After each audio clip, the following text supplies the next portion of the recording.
Fucking Skyrise hit.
Attempted surgery up either of you.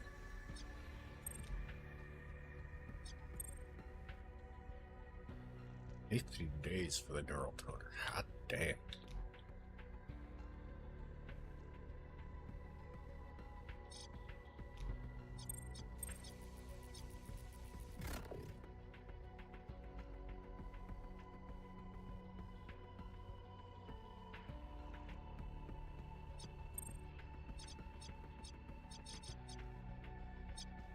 I still have a headhunter sitting in the wings.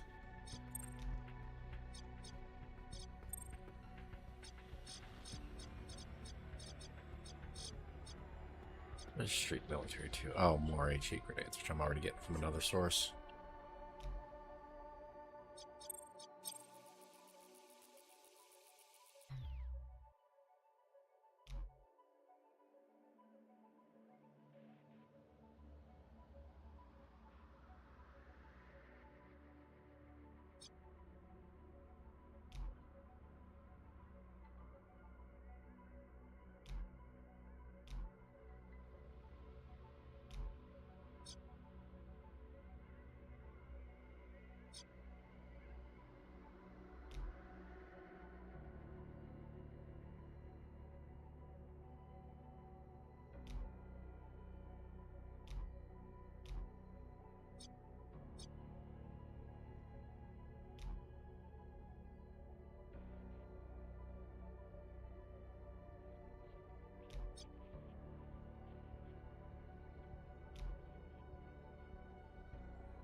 Oh, interesting. I could bulk craft the whole damn blueprint.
There's no point in trying to sell if it's only got one use left.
Not as impressive as the other one that got built.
definitely do that without getting spotted.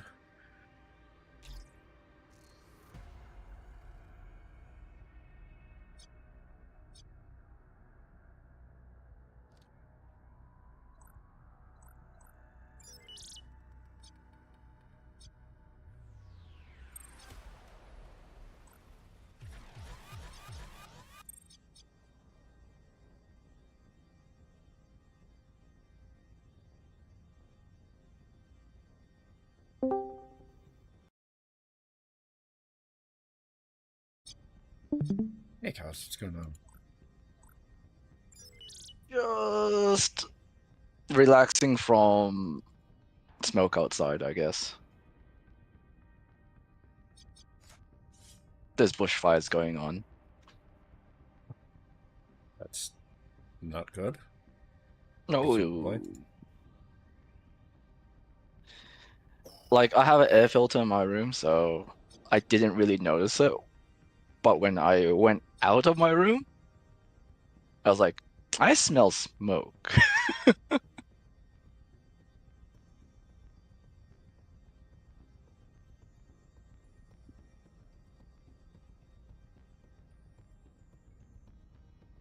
But it's in terms of geographical location, it's far. It's just, smoke travels.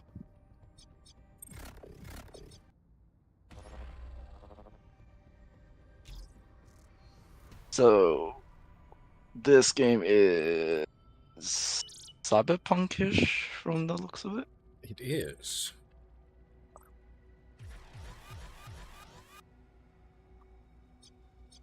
I'm trying to do a specific thing in turn when I'm trying to kill this dude without getting spotted. Hmm.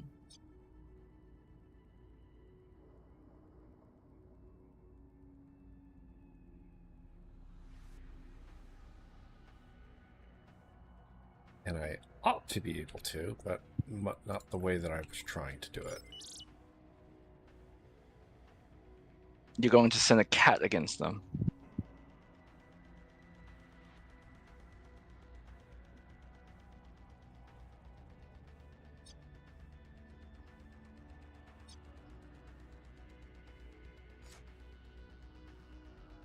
Just, it won't let me hit this guy because he's currently not in line of sight with me.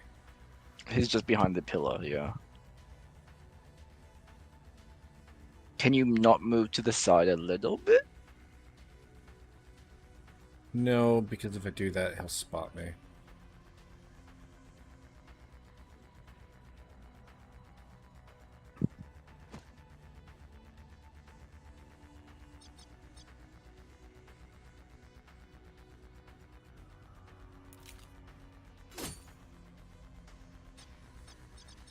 I think he noticed you. Well, no, this plan just isn't going to work. I need to do things a little bit differently. It doesn't look like it. Not if you wanted to just like take him out. Okay. New plan. Can you sneak around him? Because it doesn't look like he has line of sight to that doorish area, right? Well, so in general, I mean that would be possibly correct, but one of the tricks here is on this particular heist. This is a high-risk heist, and it's a two-parter. It's a pain in the ass. Part one Okay. is I need to hack here, find a thing to unlock the elevator, which will let me get to the A second part of the map. yeah. And I already have the red key because I bought that. One of my contacts provided to me. But I need to hack the matrix, which is going to take a couple of turns at least. And then go into the second. Now, any amount of like time that I spend is going to piss off securities. The longer I spend it here, the worse. So Okay. I want to try and do this as fast as possible. So I was hoping that this guy could take out the camera and take out this dude, because everybody can run past him, but they'll alert him. He'll hear it. Instead, I'm going to put the rest of my people on delay real quick. This is my leader. He is my Cyber Knight, the titular Cyber Knight from, Cyber Knight's Flashpoint. All right. He's your OC, main character. He is. So I can hit him with my sword. And while that doesn't kill him, I also have Wolverine claws.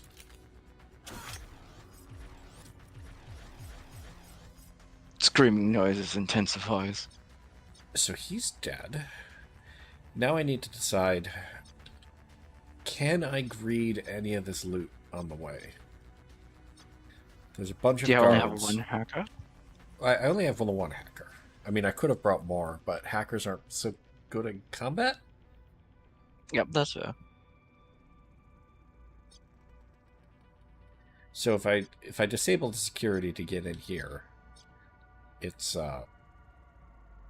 That's taking up time. well, it's taking up time. Now, to some extent, my people who aren't the hacker need to spend time dealing with the guards, disabling At security. least 3 guards there. Yeah. You also have like 2, 3 guys that look the same. Are they the same characters? Are you talking about my dudes? Yeah, it's just like Lambda, Sui. Oh, those are enemies. And Oh, those they are the look the same enemies. because, yeah, my guys are Yeah, outlined okay. over here on the bottom of the screen. Actually, I'm curious here. Yeah.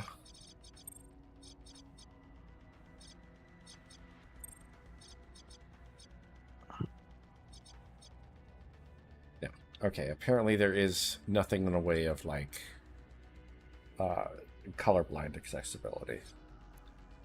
So Doesn't look like it. yeah, my dudes are the ones over on this side of the screen. They're outlined in green. All of the enemies are outlined in red. But, I was about to explain that, and then it occurred to me, it's like, oh, right, yeah. Okay. I remembered, eventually. Yeah. All right, so what I can do is I can run I forward think a it little looks bit. like more yellowish to me, so I'll go off by that. So, Did you just walk through the lasers? yeah. So this guy is an EX agent, and one of his abilities is he can steal the ID from a dead body. Oh.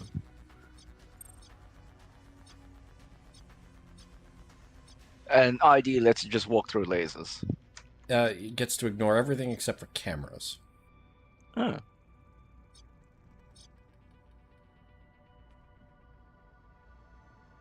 So he'll be stealing all the rest of the things, I guess. Well, he can only do that so frequently. All right, there are, unfortunately, a lot of guards in this room. 1, 2, 3, 4, 5, I believe.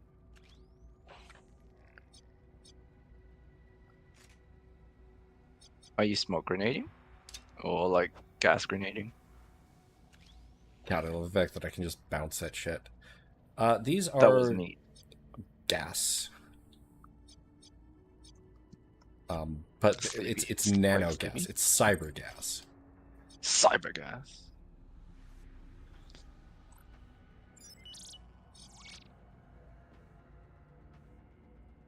Unfortunately, all of those security things have a cooldown on them, so I can't just use them freely. They also take actions.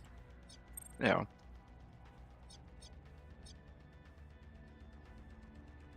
There's like one more box, is that right? To the right, or is there more up the top?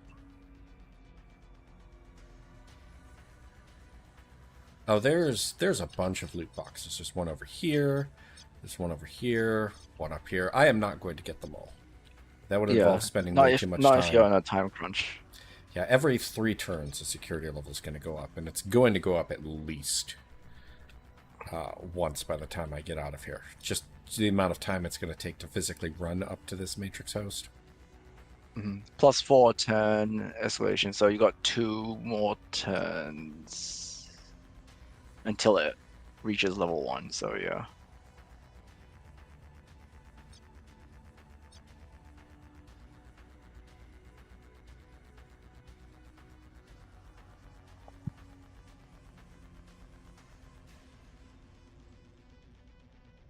Gosh, the range on this is super, super short.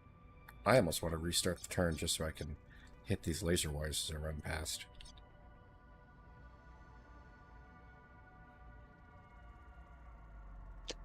So the nano gas particles, what do they actually do? So these guys now have a debuff that reduces their move speed and deals damage to them at the end of every turn. Ah, See, they just went, ugh, and then took damage. and I take it now they're aware that something's going on, and they're like, Well, they're suspicious. They don't know why suddenly they have cyber COVID. it's like, help me! What's going on, man?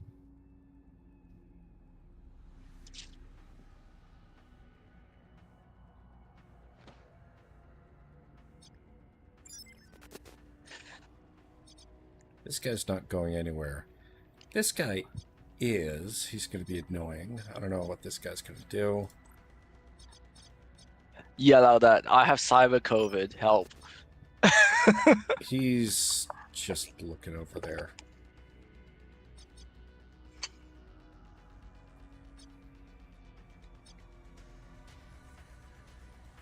Kind of wish the the timeline on top also differentiated who's teammates and who's not. They've got different backgrounds, but again, I don't know that that's going to show up all that well for you. No, not unless I stare quite closely at it.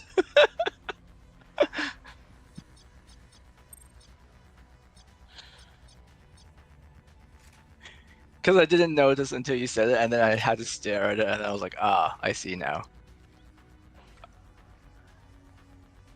You are blue, I guess. Mixtape. Okay, so I can shoot this guy and then he'll die of poison. But I don't want to do that until after he's taken his turn. Because if I shoot him, he will definitely notice that and freak out. And then make noise and yell and stuff, and everyone else will freak out. Yeah, especially if he shoots, because guards don't use silencers.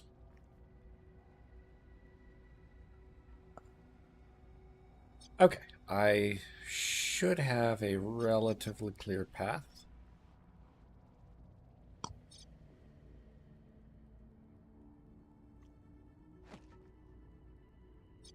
So have you done this map before then, it seems? I have not done this map before. I've actually even haven't done this variant of the mission.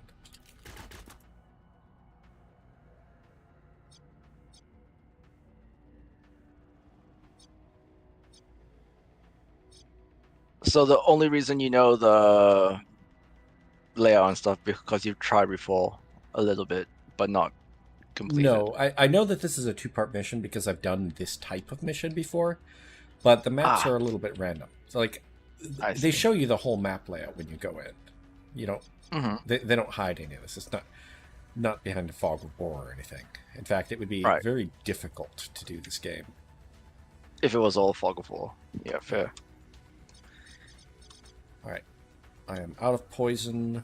I don't feel like spending a shock mine on this guy. He's probably not going to see anything, but... You say that.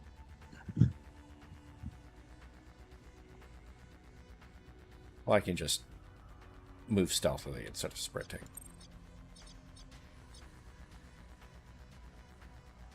Okay, this is actually extremely important. I got to this with a little bit of AP left. Which means I can hack into the Matrix right away. This will save me basically a whole ass turn. Just into the big old flat screen with a needle.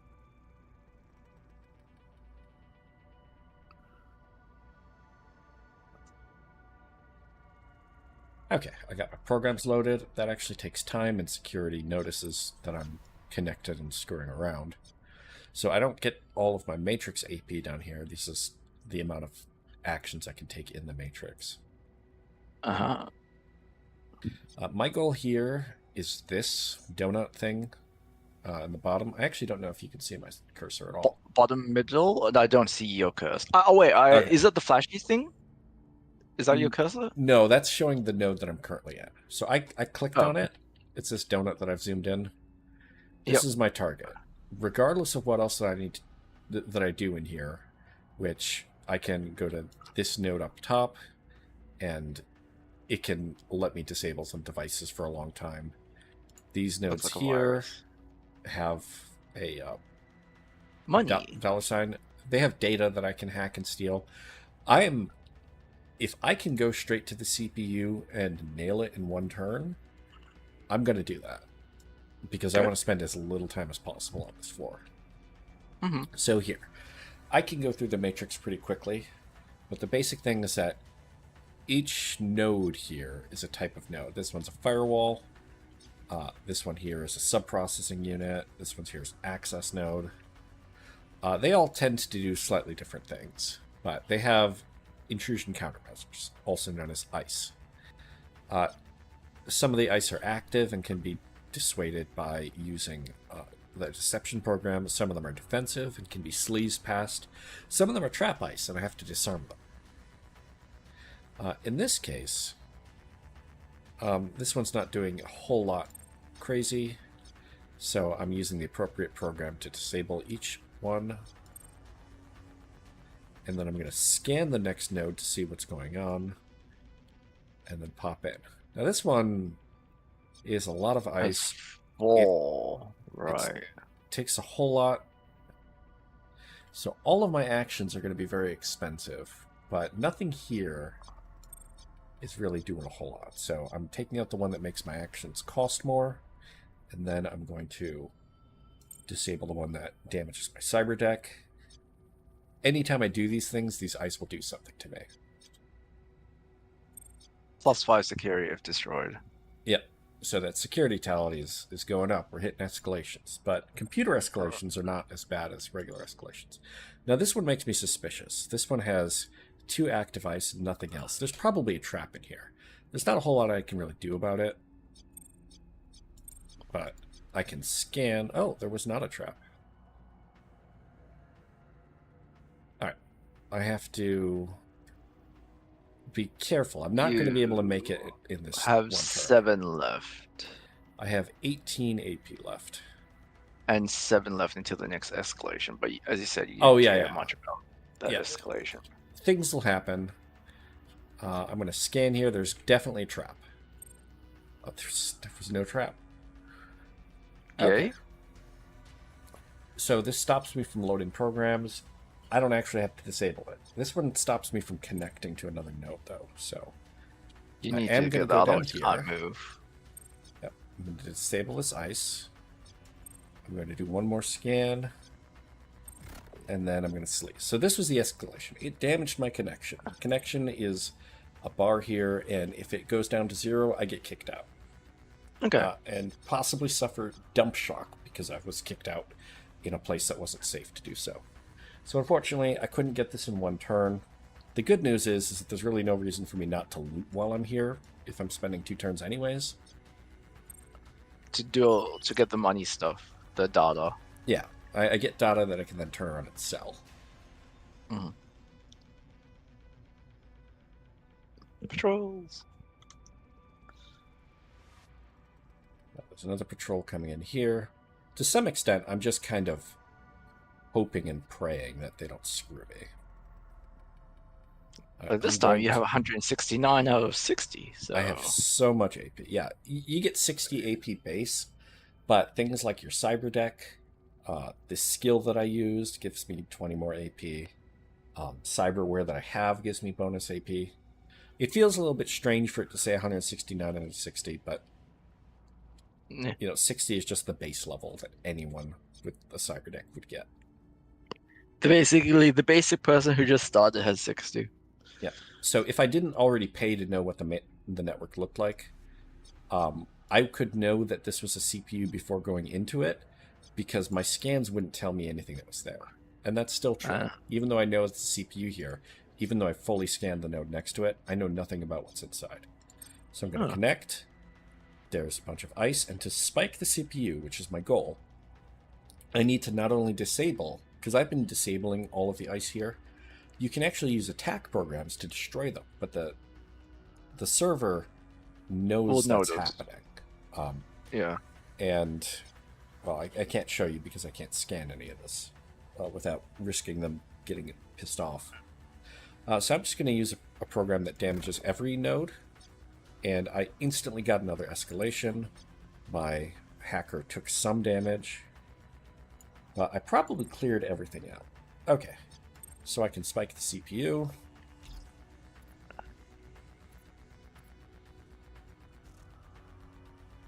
My face, the person who comes up with jobs Yep. for us, Yeah.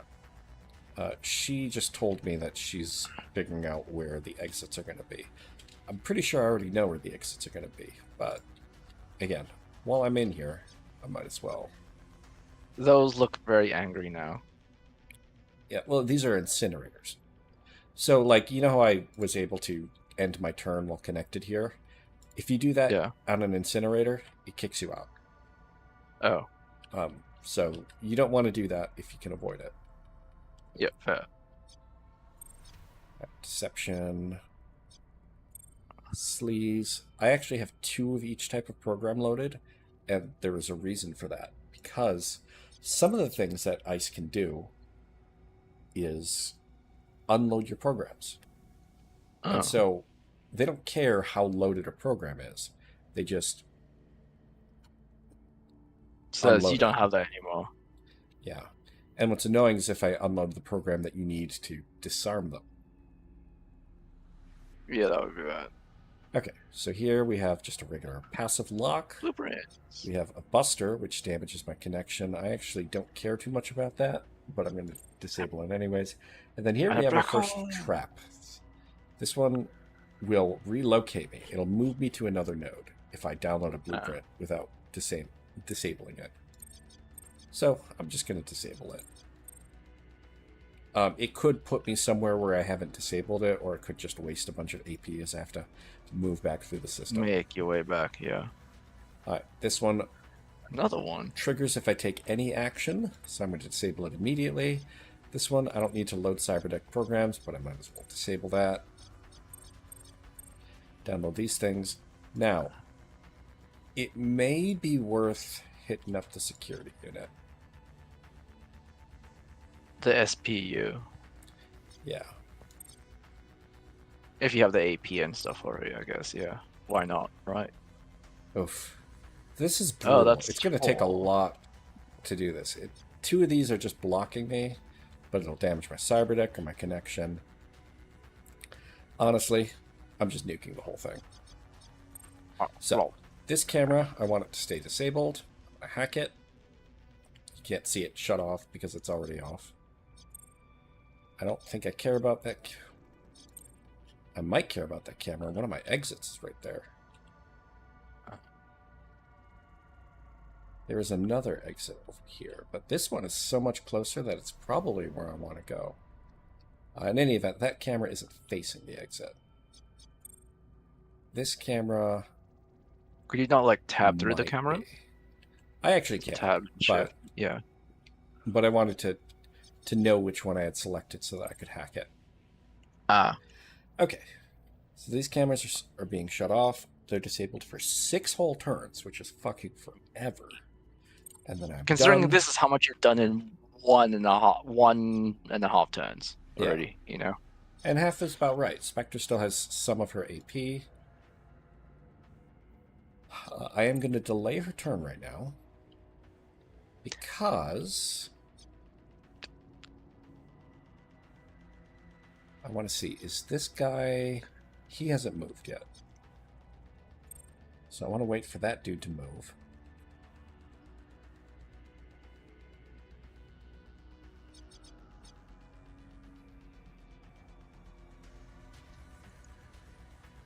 Delaying a turn just puts you back in the queue. Nothing, no penalties, nothing like that. So there are 3 things that I could do. I can yield, which lets me go right after the next teammate in the order. It'll recalculate the turn order and reduce my initiative. I can't keep doing that back and forth to move down my initiative. Yeah, it just says only once. Only once in a row, yeah. I can delay, which just reduces my initiative by 10 for this turn. Or I can end my turn, and if I have any AP left, it gives me a bonus to my initiative next turn. Oh. So sometimes, if you really need to do things in a particular order or make sure that you go before an enemy, you may want to just delay and not spend your AP. Yeah, makes sense. Okay. What are the odds that I can get you close enough to this camera in 1 AP? The odds are 0. I cannot do that. I thought you already hacked the camera. I did, but this actually reduces security escalation. What if you get near the camera? Yeah, so up here in the security, there are these. Do these show up as different colors to you? Some of these are one color and in the top right corner. I see blue and yellow. Okay, so the blue ones are locked in escalation. Only hacking a computer that has a security unit, which this one did not, can remove that. Yellow is how much the security is going to increase, and which is you can do things to make that better or worse. It's also saying 12 of 12, because it'll be 12 of 12 at the end of the turn. Yeah. Now, it's telling me I may be seen. Shockingly, I may be seen, because I ran right up to that dude. Yeah, he's like, I'm not blind. Well, he's not going to be seeing much of anything, though. He seems alive. Oh, you have 3 attacks. That was totally not. I was like, slash, claw, claw, claw, claw. Totally silent takedown. No noise. Silent takedown is the most non-lethal takedown. Alright. Alright. I am going to assume that this guy isn't going to wander over and spot any of these bodies. After a certain number of turns, the enemies will get a report from the security AI that somebody hasn't checked in.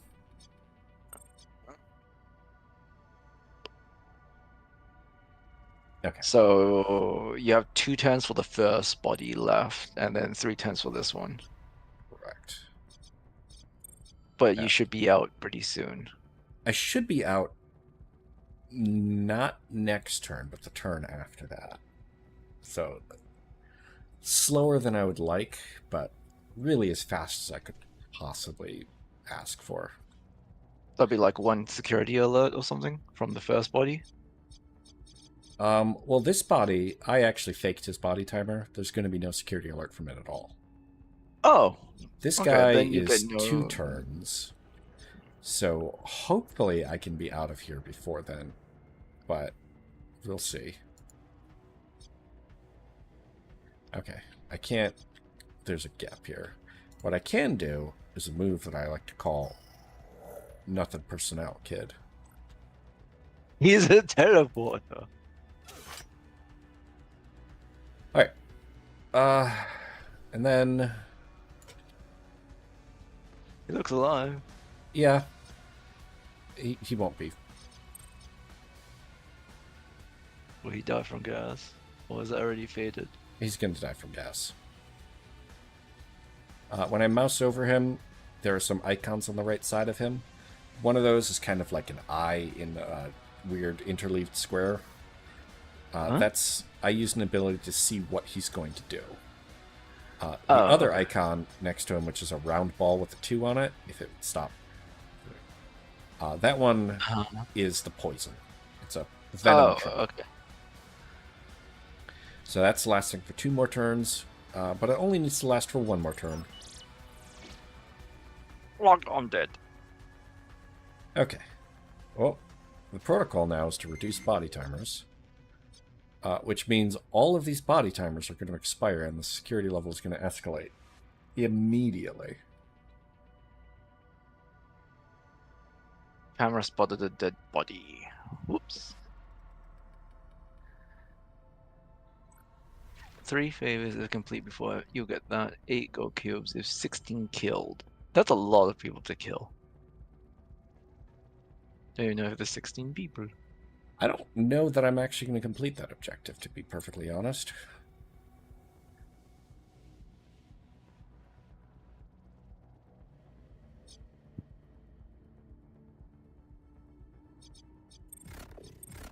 I'm actually going to restart the turn. I didn't think that I could make it in. Gasp.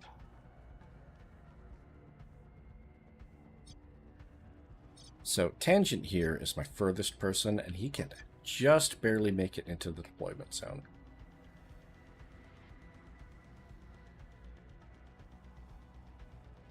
No, he's gonna. That guard is now watching over the path. The next question is going to be, can Mixtape make it? Well, Spectre can definitely do it, so Mixtape ought to be able to as well. Or just 0 AP.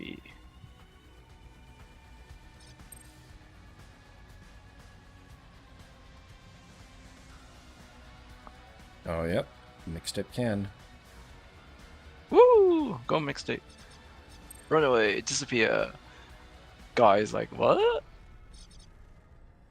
This is going to get bloody. The extra fun part is, because I'm leaving this turn, I can loot that box and then hit the elevator. And security doesn't escalate. Neat.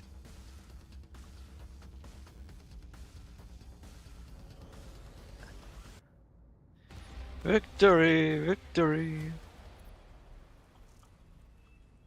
So now, step 2 of this mission is the assassination part.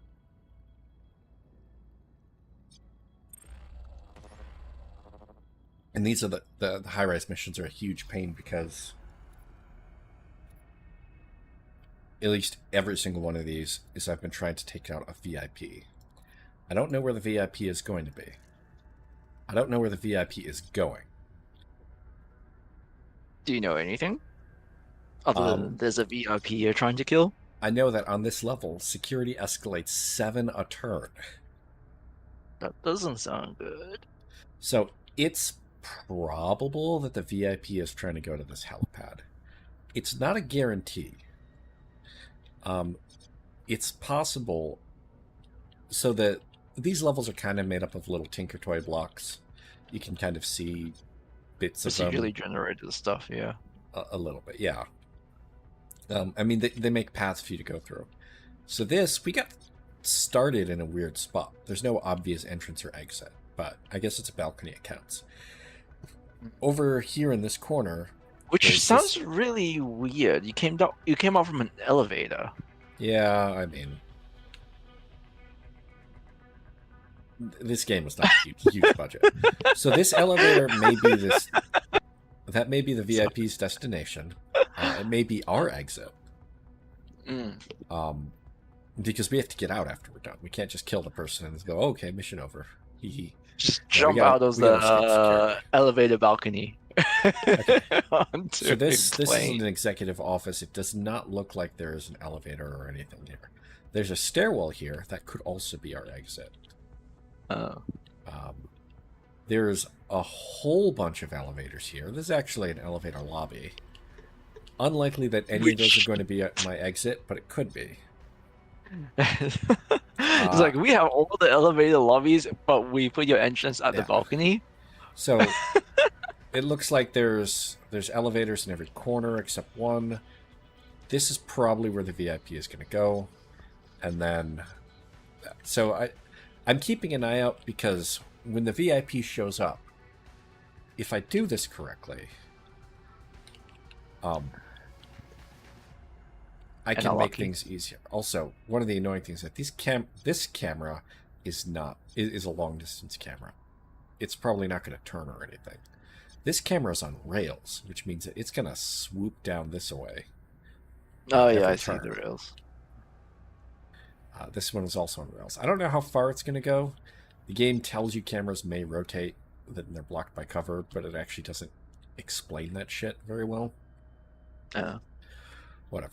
Can your escape be via the helipad? I don't know. It won't tell me what my possible exits are until I've actually completed the objective. Hmm. All right. So, my cyber monstrosity here, Yourself. yes, has plenty of movement to run over. I can defeat this guy. One Oh, hit, do it one critical. hit. I have a bunch of perks. This thing that I keep using at the very start of the mission gives me bonus initiative, action points, and movement for the entire team. I also give bonus movement and AP to anybody that is within a certain range when I kill somebody. That is Steamroll. Once per turn, it recharges every 3 turns. It also boosts their move speed and their damage.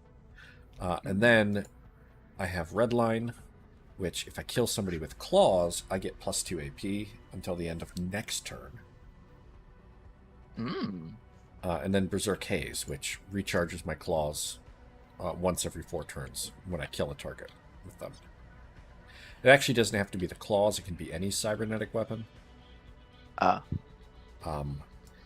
Realistically, and this is quite funny, I could run up and also kill one of these guys, but there are 2 of them, so that would be a poor choice. Yes. Yeah. Instead, I'm going to use my handy biorecycler to dissolve a dead body so that these guys, one of whom is going over that way. Oh, these guys weren't going to see it in the first place. None of these guys would have seen that body. Well, whatever. I guess you saved yourself 3 turns. Yeah. You This effectively actually on puts me in 0. a bit of a weird situation. There's these cameras and these dudes over here. Potentially this would be a short path to the helipad. But it's a little bit awkward to deal with all of these cameras at the same time. I'm going to table that for the moment.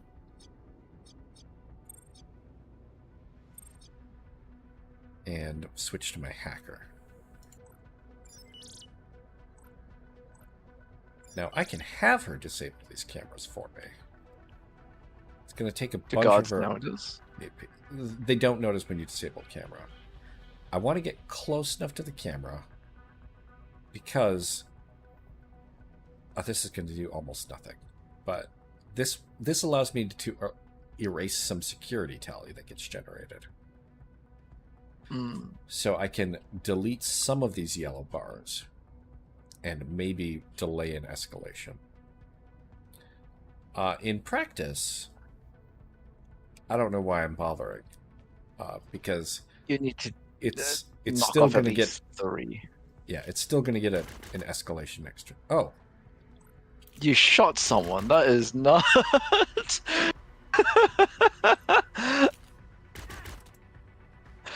Is this what you call disabling cameras? oh shit! He went next. I'm gonna have to restart. Yeah, and like bodies died right in front of cameras. I wasn't paying attention to the initiative. Well, the cameras are disabled, so. Sorry, that was just very funny. Yeah, those cameras are very turned off. Oh, but that didn't reduce the escalation. No, because it's a different ability. The ability that I was talking about just reduces escalation. It doesn't actually disable the cameras. I just have to be near a security device to use it.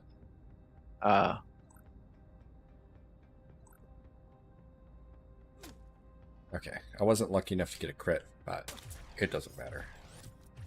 You weren't doing anything with him anyway after. So Well, I was wait. I'm just gonna double check here. So I do kind of want to leave this body because somebody will show up and try to search for it. Um, as long as none of these guys patrols come anywhere near it.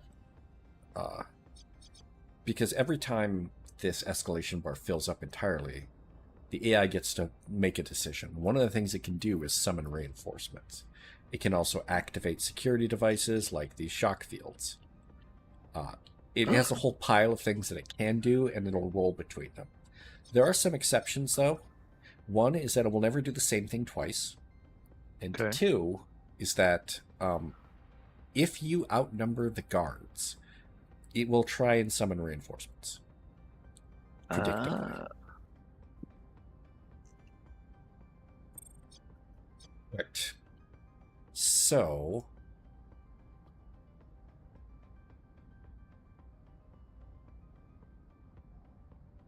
You want to Why see is there only something quite 6 funny? people? Yeah, sure. What do you mean only 6 people? So if 16 people killed, you get 8 gold cubes. It was already at 6, and you just killed another, and it still says 6. Well, it was at 5 for the last mission. Was it 5? I thought it was 6. No, I only killed 5 people before leaving last time. Oh, my bad. Okay, so something funny. I am going to glitch right behind this guy. It's going to be a little bit tricky because I have to line up so that I'm standing in his shadow. Uh, Alright, that guy didn't see me. Nothing personnel, kid.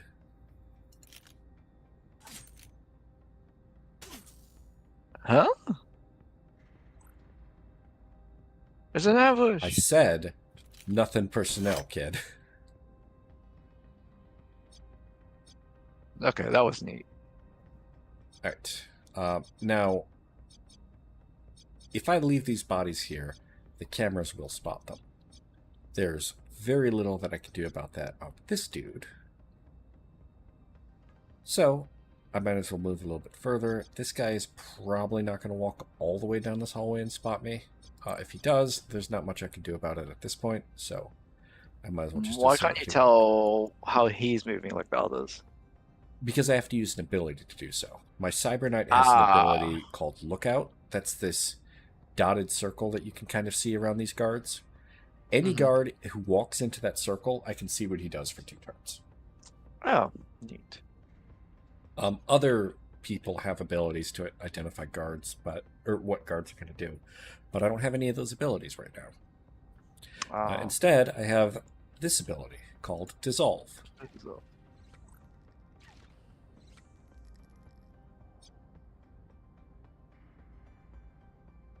a better version of that other one that was only Yep. 3 meters. Yep, that's actually just a spray can filled with acid. Suddenly I there's mean, I'm all this acid on the floor. It's like, no, I'm joking a little bit about it, but effectively it's acid. so these guys didn't act at all. They just stood there. I thought they were moving. They're going to move on their next action, but their next action isn't taking place until next turn. It's a little bit unfortunate. I'd like to be able to run down this hallway, probably. Yeah, because they're still trying to find the VIP wherever they are. Well, I don't know where the VIP is. I don't even know Yeah, where the hence VIP you're is going. still trying to find the VIP wherever they Yeah. are. So if I wanted to be greedy, I could start running around and looting stuff. I could have sent my hacker. In fact, I still can run my hacker over to this Matrix terminal and maybe try and reduce the security level. In practice... Oh, it just fell over. Let me go investigate real quick. I'll be right back. Mm-hmm.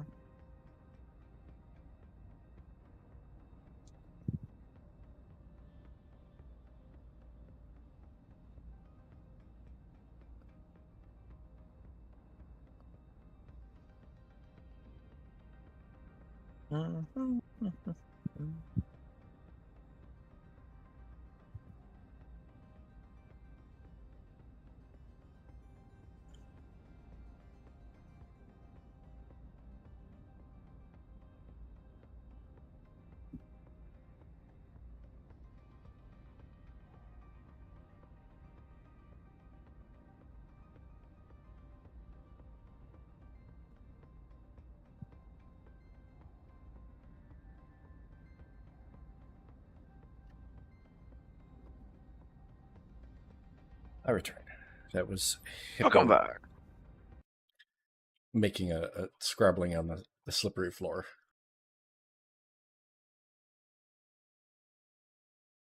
Hippo, no. Slides everywhere. So I don't want to be greedy. I may actually restart the level, just because I hate these missions so much.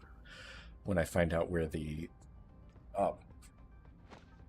VIP is going, where they're going to spawn, and where my destination is. But that feels a little bit like cheating to do that so aggressively. So I try not to do it if I can avoid it.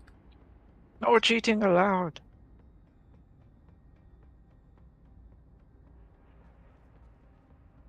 Okay, I do like how it tells you, at least not when somebody's moving, if I mouse over this camera, it'll tell me exactly how far away that camera can see me, even though it's disabled.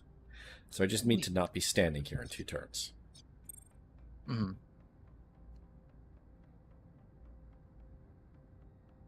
Da, da, da, da, da, da, da, da, da. Okay. Oh, They're headed to the elevator. Oh, that's gonna suck. that's right in the middle of everything.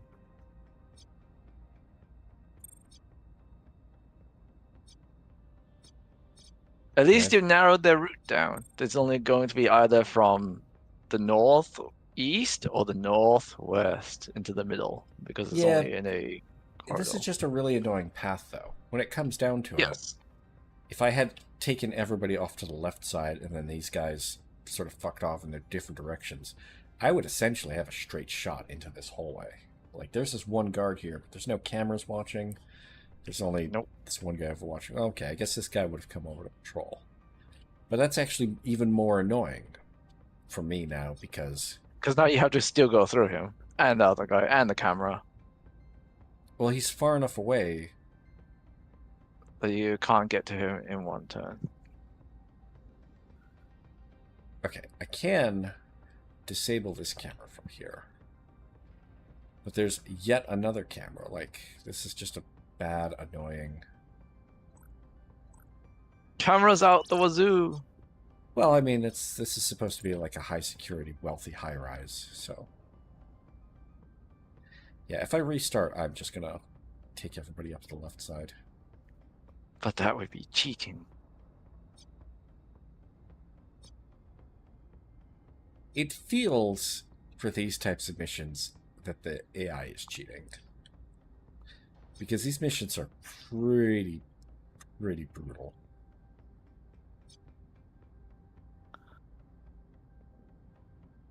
And the game gives you the option in your save file to retry the turn, restart the level, restore before the mission.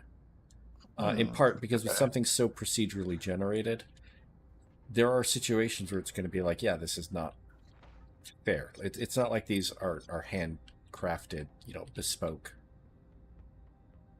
enemy layouts. Okay, I do have one more security disable.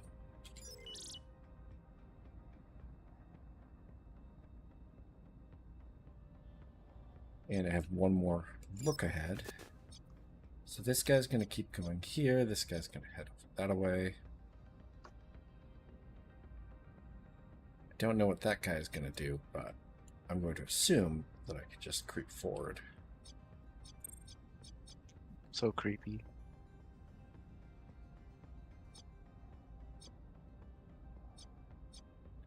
It may actually be worth my time to shoot this guy. I don't entirely know.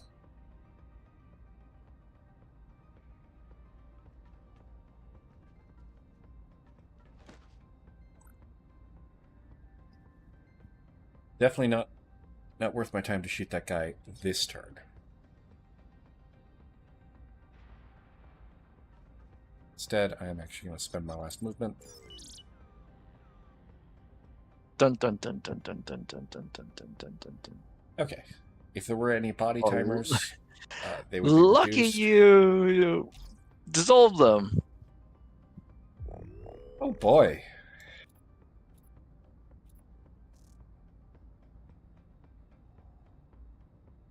That's suddenly a lot of dudes.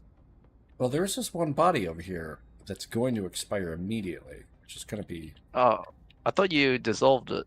Oh no, that no, was the before you the did the very reset. first time. Yeah. Yeah. All So right. probably should have dissolved that one too.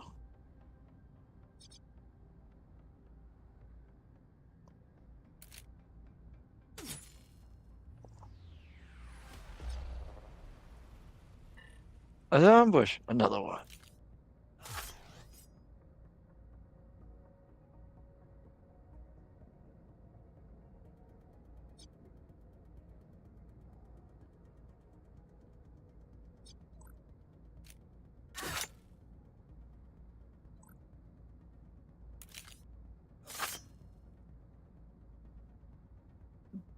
Do you have enough AV to get close to dissolve?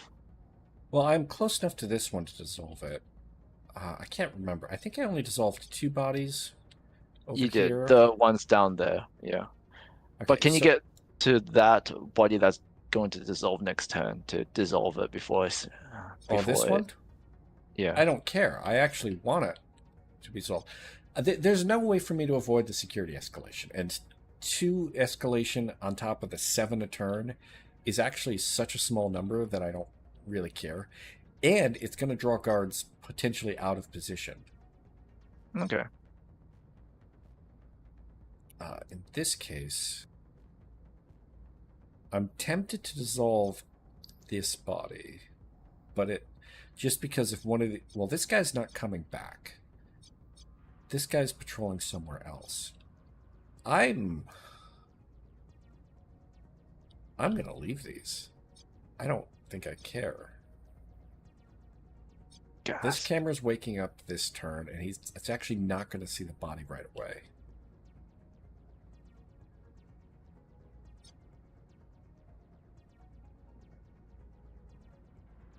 This guy's going to come and look this way. Trying to see how close I can get to the VIP. Sneaky, sneaky. And the answer appears to actually be pretty close. Wait, where's the VOV? The VIP is that group of 4 dudes who spawned in right here. Oh, so he wasn't actually even on the. He was not even on the map. Huh. There's no way for me to know where the VIP is. That's interesting. Yeah. As I said, it's entirely possible that the VIP would, like, because the VIP has a relatively straight shot to get to these elevators. It would take a few turns. The VIP does not. I'm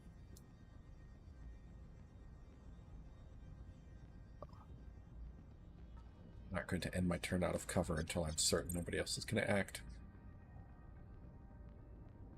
It's entirely possible that that VIP could have showed up differently. I'm pretty sure the VIP is not going to show up in one of these elevators and be told, "Oh, I'm going back to this next elevator." That might be a little. That might be a He little comes up silly. all the way up from the like middle floor. It's like I'm going back down. I forgot. It's like I forgot my keys.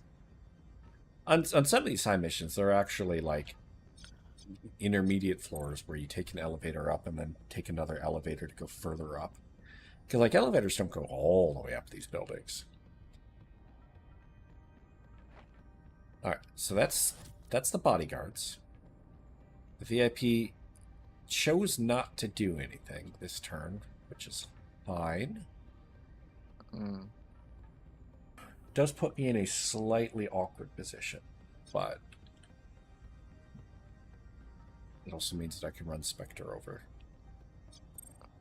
All right, my exit is certainly going to be something stupid, like one of these corners.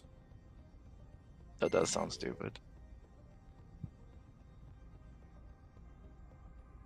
All right. And now, my time is very, very limited because every turn, more bodyguards are going to show up to escort the VIP.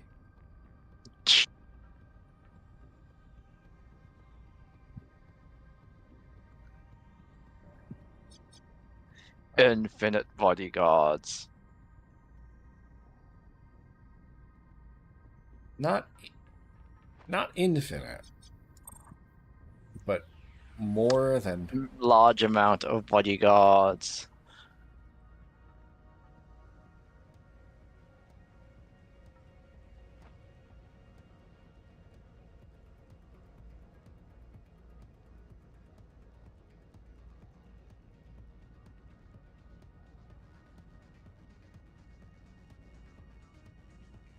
They're coming for you. I'm going to go hang out here. I get the feeling that the VIP is going to probably take the shorter path.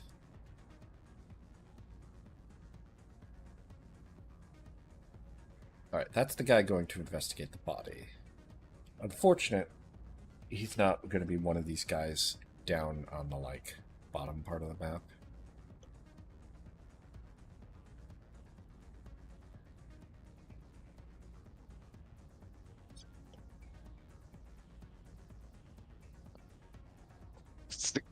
The guy's like, man, my security alarm's been going off.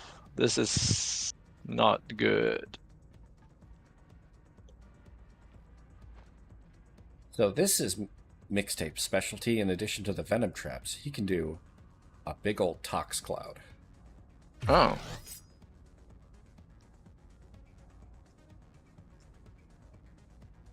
So that green dotted circle area, which is probably just a regular dotted circle area for you, not only is it hitting everything in that area and going to do that poison damage, it'll actually move. It's going to cover that guy before the end of the turn.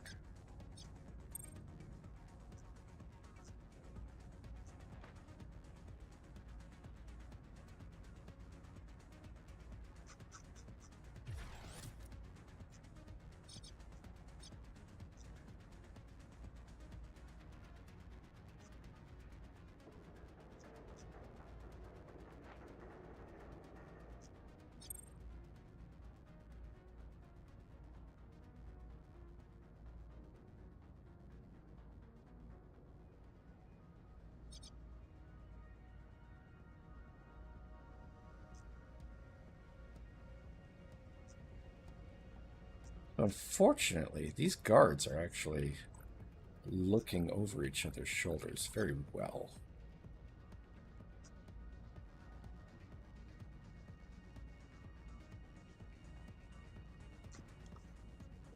Help, we're all poisoned. We should have sent the alarm up.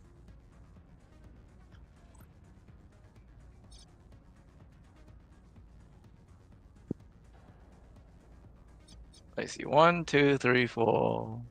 Well, I'm sure you can get 16 kills. Like, you only need 6 more dead bodies. It's actually quite likely that I will. Mm-hmm. And what's a gold cube in this case? So they're used for crafting items. There's 3 types okay. of cubes: blue cubes, red cubes, and gold cubes. The cubes are Wait, blue blue, red, cubes and gold? reduce the cost of the item you're crafting. Red cubes reduce the time. Gold make it more likely that those cubes will have some sort of secondary effect. Oh, that's nice then, if you're getting 8 of them. I have a lot of AP. It would be really nice if I could do something useful with it. Run away.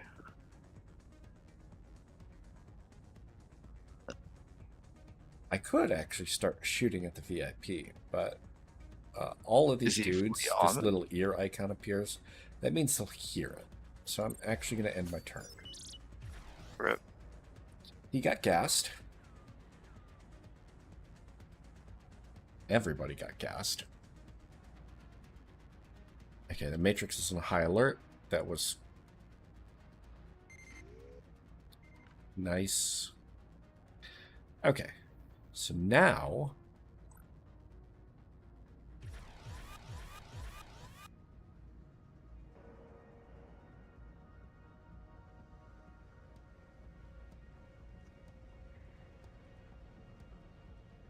they don't know where this dude is. All right, he's not going to be doing much of anything. I want my dudes to be acting relatively close together. And one of the easiest ways to do that is just delay until after the enemies go.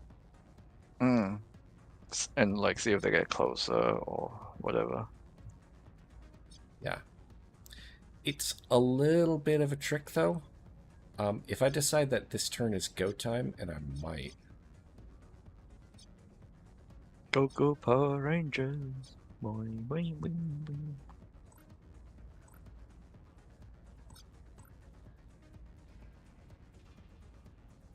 All right, this guy hasn't gone yet. We're definitely going loud this turn. Oh, you're all set up for it, yes. So the music changed because there is a guard in alert mode. That guard in alert mode is going to cause problems. I knew it. Okay, so that body that I left there actually just saved my ass. That guard saw the body and went to investigate. Uh-oh.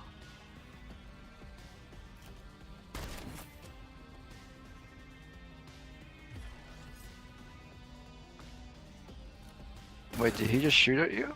Yeah. They're shooting at you.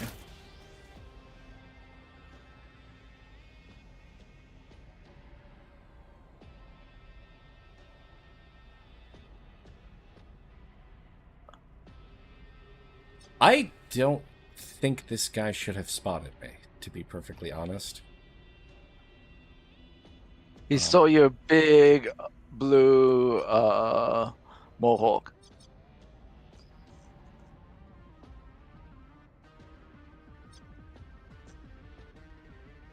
Not all parts of this count as cover, because if you're ducking behind cover, guards shouldn't be able to see you. It's actually a little bit annoying. It's actually a lot annoying.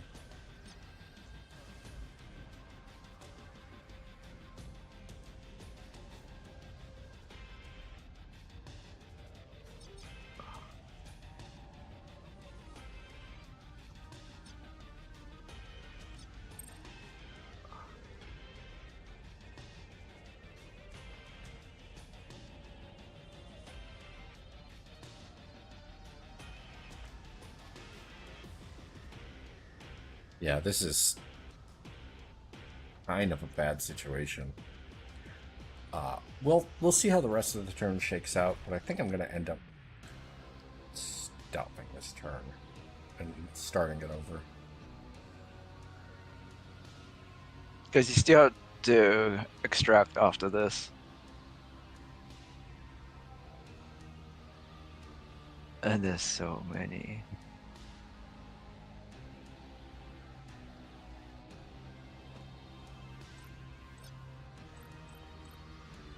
I don't even know where the VIP went.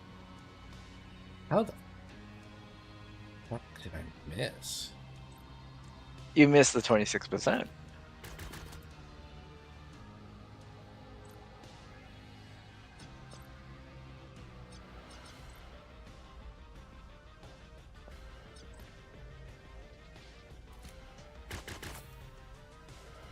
Yep, 73%.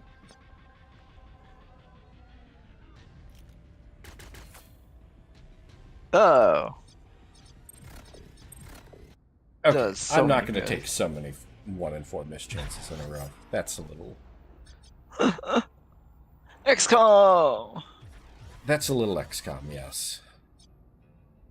The funniest thing is that I can do basically the thing that I just did. The guy who came over here is Zua. And Zua went before Tangent. But I can make sure Tangent goes before everybody else, actually. And I can do that thing that I just did, which is make a little smoke screen. But the key thing here is that nobody's going to immediately alert because they see a smoke screen. They're going to think it's suspicious as hell and come over to investigate. But it's not going to be immediately panic and start shooting levels. Let's go ahead and see what the VIP does.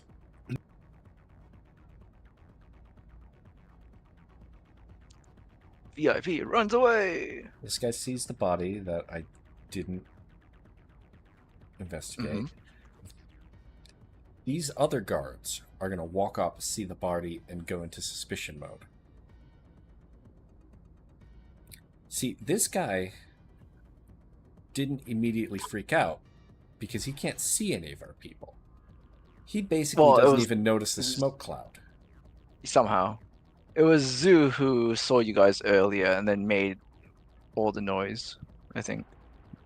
Okay. Yeah.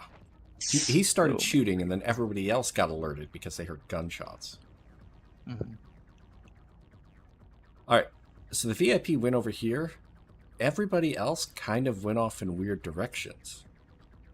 Oh, where's the VIP again? The VIP is right over here, by himself.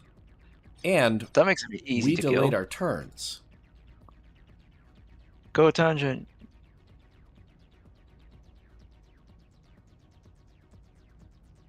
You got this, buddy.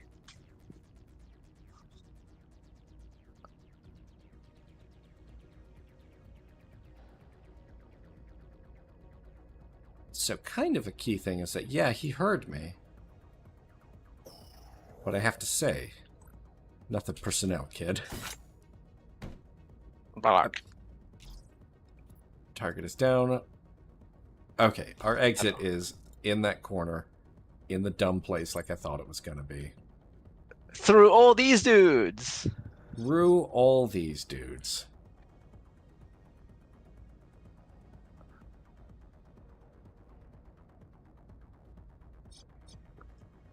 Alright, but most of these dudes, to be perfectly honest, are not hugely threatening.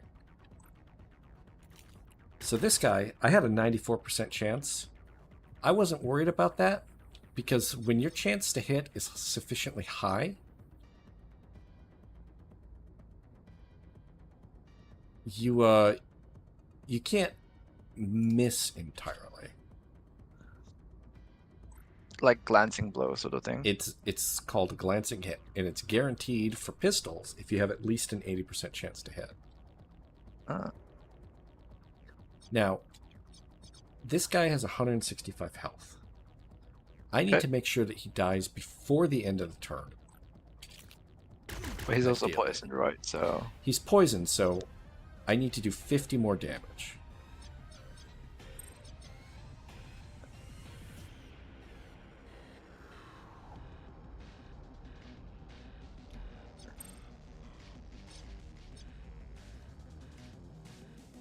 Buff Mecha.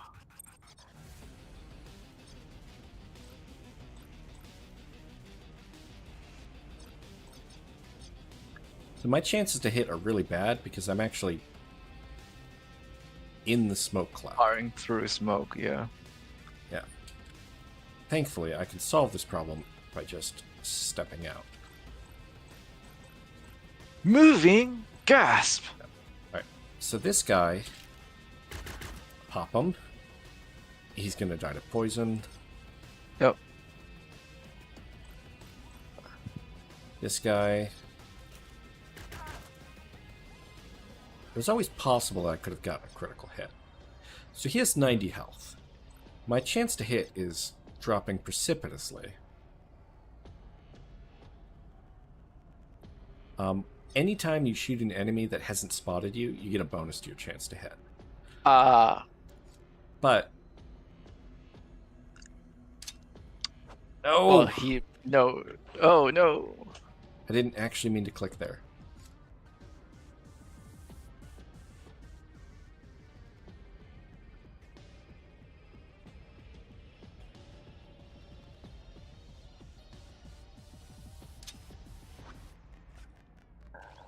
Okay, so I banked a shot with a Venom Mine. Now he has 2 poison things, and he's going to take 150 damage. That's a lot. So it's going to be a little awkward, but what I can say is that these 3 people are not going to survive the end of the turn. And then you just got that one dude up the top there. This guy, I don't really have a good way of dealing with. This one, I also don't really have a good way of dealing with. This guard bladesman is pretty tough. Even if I were to fully unload on him. But with the other guy that's facing away. Well, there's kind of a problem here. These guards are gonna try and head over this way.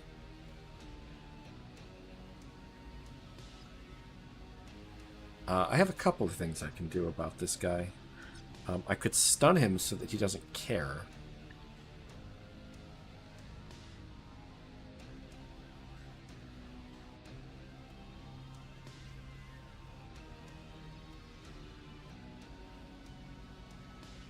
What I'm actually going to do is I'm going to run over to the rest of the team. This puts me far enough away that this guy won't hear me if I shoot.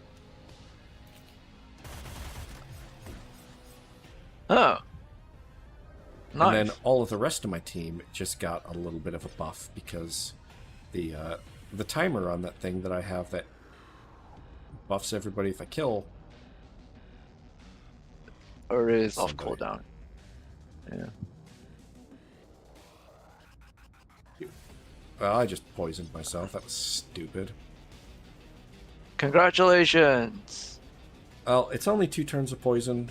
It's gonna suck, but honestly, Isn't I'm that not like gonna restart the 75 turn. damage a turn? It is, but he's got almost 300 health. So half your health. Yeah. Oh boy, body timers just got reduced. Every single one of these bodies is about to have its body timer expire. Whoops.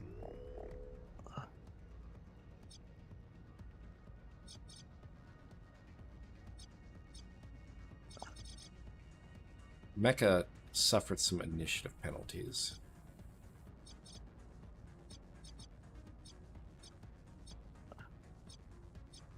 Let's see which guard this is. So he's not going to act for a little while. And hopefully...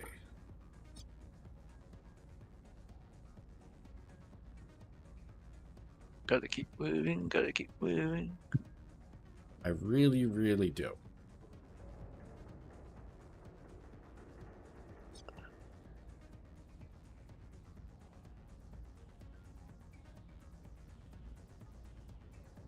And there's just one more guy at the exit basically, and that'll be your 16th kill as well.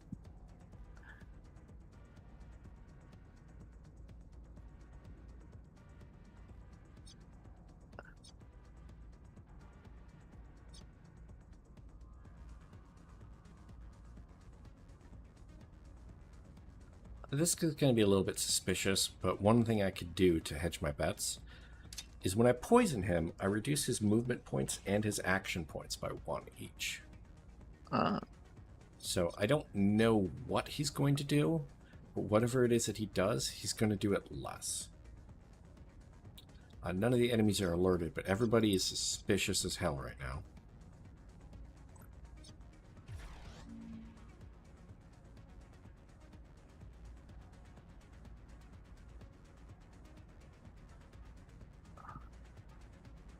I used a ability on her that boosts her movement speed. Okay, so this guy is pretty tough. He's not going to go down in a single pistol shot, so I'm not even going to try.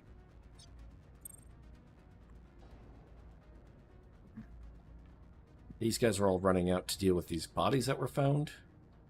This guy's still investigating a missing guard. That guy.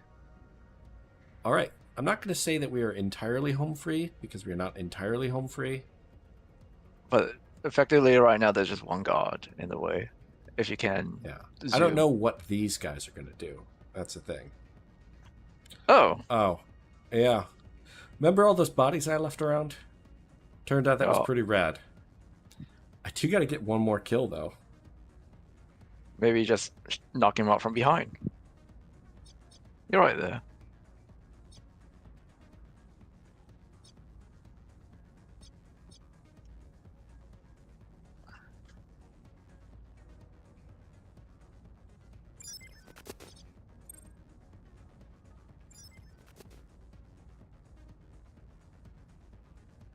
Well, the one more kill is for 8 gold cubes, which I actually don't really care about. It just Gasp. feels a little bit of a shame. Okay, it's not going to be that To guy get that I get. 99% of the way there and then just not do it. Yeah.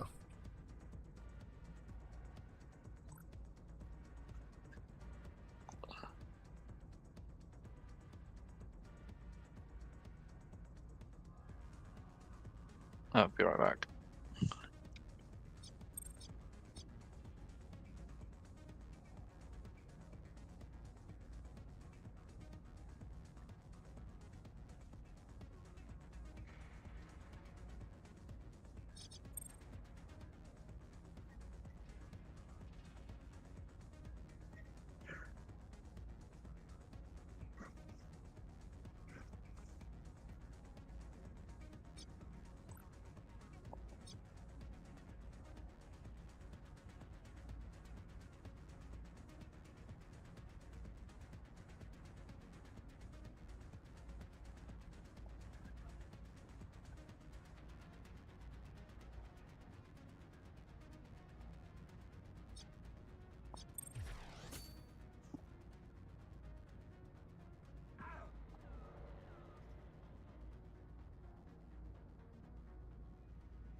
So I can't leave this turn anyways.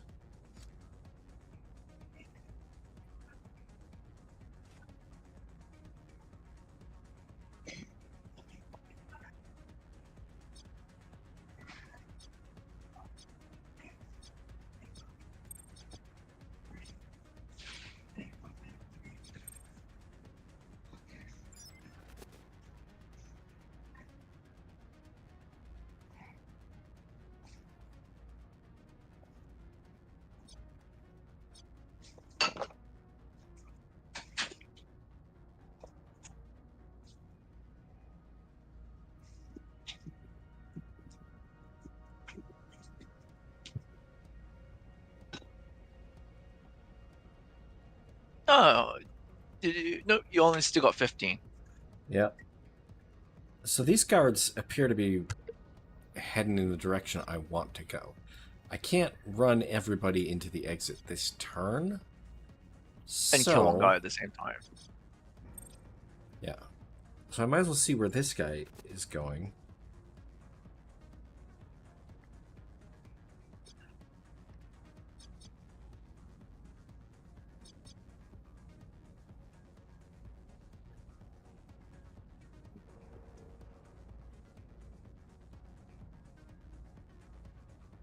Problem is that this guy is actually pretty brutal.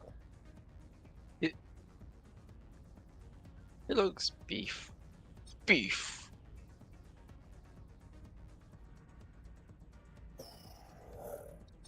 He is, in fact, pretty beef. It's just made of beef.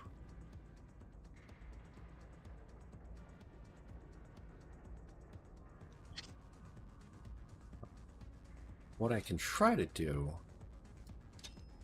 Yeah. Bounce mine over to him.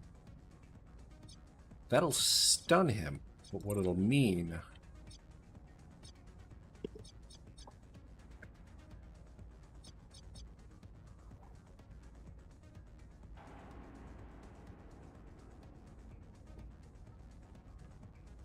Assuming that these guys don't immediately spot me. Means that I can start chipping away at his armor. Okay, no armor shred, unfortunately. He's got 74% damage reduction. That's a lot. That's a lot. So he is the beef. Should have put him near the VIP or something. I mean, he was just one of the regular guards.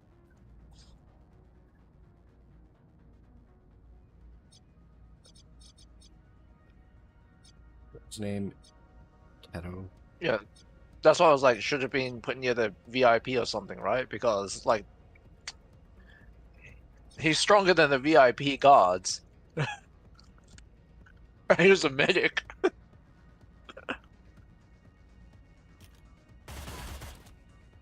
Okay, I got a critical hit and shredded his armor. By like 21%.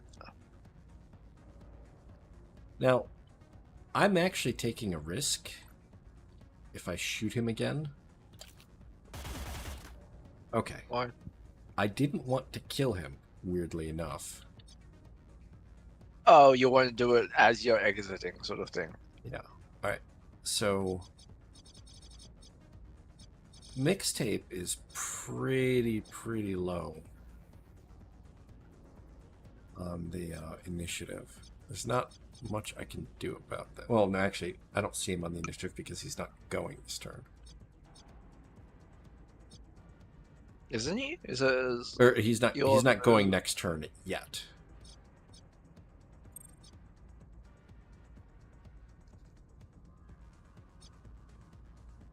Now, the safest thing for him to do might actually be to run over here and just hope. The less safe... Run in and get the loot box. Oh, I definitely don't have time for that. The less that's safe, what I'm saying. That's the most unsafe. But extremely funny and probably effective thing to do is drop a Tox Cloud on my way back.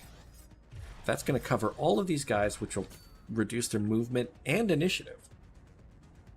Also, it did some damage, but I don't need the damage here.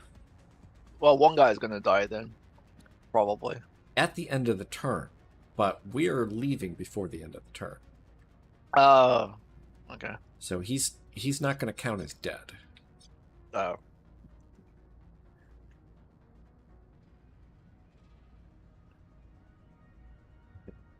I would love to kill this dude with Spectre.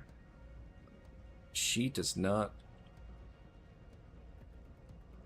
have enough spare movement to do that. Right.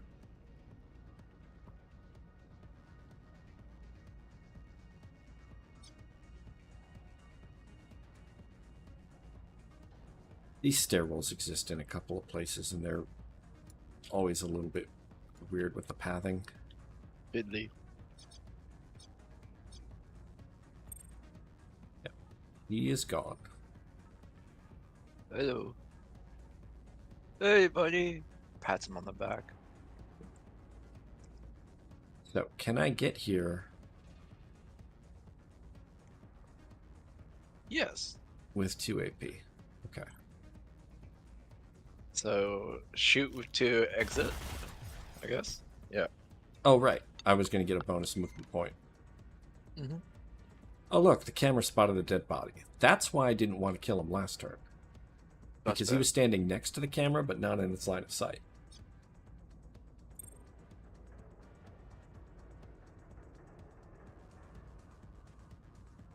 Now, the real question is, guy's can just I like get summons everybody you out? all the time. Okay, so these guys aren't freaking out, and they're not moving very far because they're poisoned. So as long as they don't turn and see me... Turns and sees you. He didn't see count? me. No, because there's actually a wall between them. It looked like I would have counted. It looked like it ought to have a little bit, but yeah, no, it's when guards are rotating, it doesn't always keep track of whether or not they can see through. Actual line of sight, yeah. Yeah. All right, mixtape is going after all of these guards, but you know what? But they're slowed and poisoned, so whatever. Yeah. There's nothing I can really do to help him. Just run away, mixtape. Run away. We believe. Actually, I have 2 AP left over, so there is something I could do to help him. More poison? Nope. This one is a stun mine. Oh. So I've been using them as grenades because they're silent.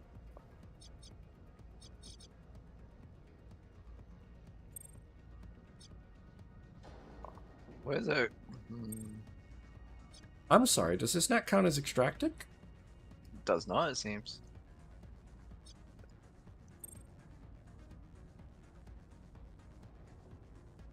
I may have to restart this turn. My hubris in throwing a stun mine. Hubris!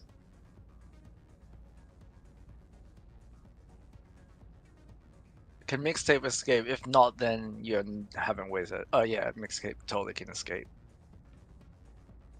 Hubris!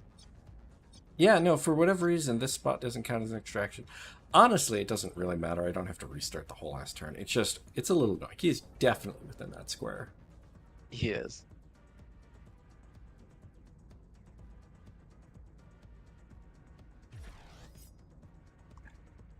Hoisted by your own petard.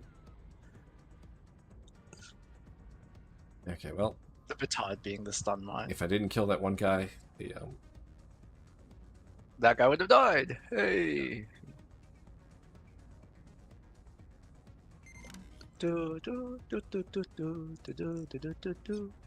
It is quite funny because I'm getting a whole security escalation every damn turn now. What the heck is this pathfinding even doing, I wonder? It seems so weird to me. Yeah, that was messed up. But it ended up being fine, but like so these high-res missions, every single one of them has a bunch of guaranteed escalation. I don't even like that contact that I took the mission for. Why did you do it then? Well, because when you refuse to do missions for contacts, they get mad at you. They don't like you.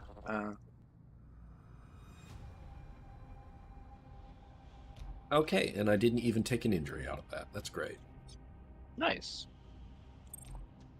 So, this is the skill tree. It's really, really overwhelming. These big plus-shaped nodes, the ones that are skills? highlighted, these are called talents. Talents are the things that you use. So, like, Mecha here is my Cyber Knight. He has Look Ahead. That's this one of the 3 starting talents for the Cyber Knight. You don't have to take all 3, as it turns out. When you respec, and that's a thing that you can do as repeatedly in the game, you can respec as many times as you want for the first 7 days you hire a dude. And then afterwards, it might be the first 7 days of the game, and then like the first 24 hours after you hire a dude. But anyways, I can respec these, decide that I want to completely redo the skill tree, spend all my training points somewhere else. Yep. And then it looks like each talent has modifications you can do to it. Yes. So the big talents, like cooldown time and stuff. Look Ahead here has a bunch of different things. I can reduce the recharge on it. I can reduce the move speed of anybody I hit with it twice to a maximum of 30%. I can increase the range, so I can do this from further away. And I can get an additional charge. There are different branches. I have to take each one in order, but I can pick multiple branches or push them forward simultaneously. Both branch to 5, for example. Yeah. This is Tactical Surge. I took both all the way. Yeah.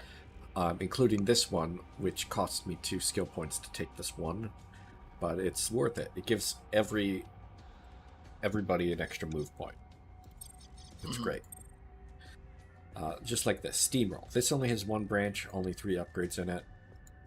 It's pretty strong anyways, but if it could be upgraded further, you would probably be triggering it more frequently. Anyways, there is a limit on the number of talents you can take based on your level. It starts at like 5 and eventually caps out at 10. So I will only ever be able to take 1 more talent without respecking and changing what I have assigned. 1, 2, 3. Well, you have 5 right now, but you say it caps out at 10, so you can get 5 more, right? Mecha here isn't just a Cyber Knight. He's a Cyber Knight War Machine. So I have a second class. Oh. And here I have 4 talents in this class. This first talent is Crimson Vector.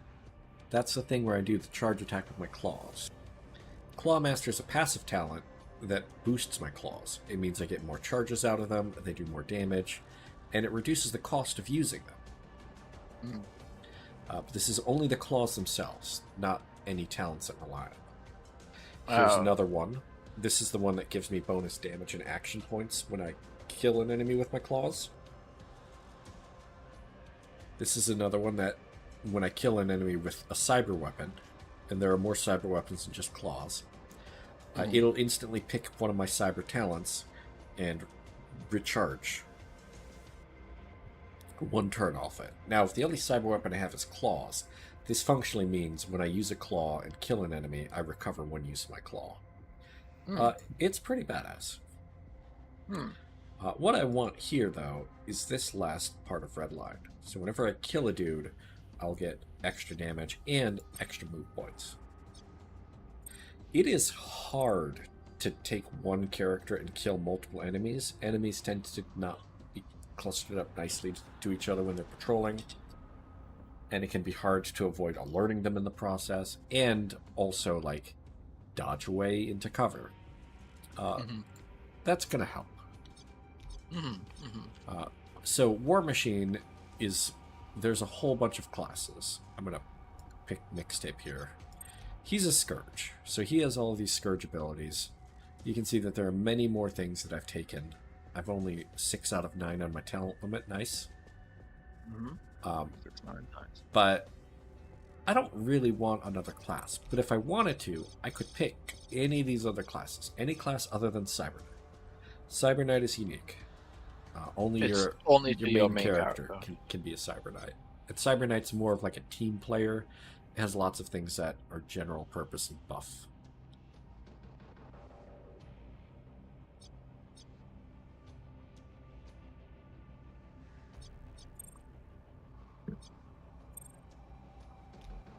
So Mixtape is doing perfectly fine. His job here is that he can silently throw poison that doesn't alert guards. He can do large poison that also doesn't alert guards but damages them. And it's really nice to just kind of soften up guards a little bit, even if I'm going to shoot them later. Then your main character can go and just go kill, kill, kill, kill, kill. Yeah. The problem with this cloud is that it affects my own people, so I have to be careful about it. The Venom traps, though, What happened last time? I can toss them at a couple of guards, and the weaker guards will actually be killed outright.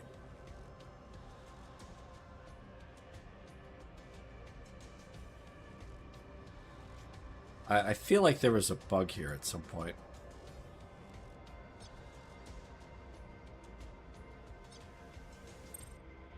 The Venom trap says that it lasts way longer than it actually does.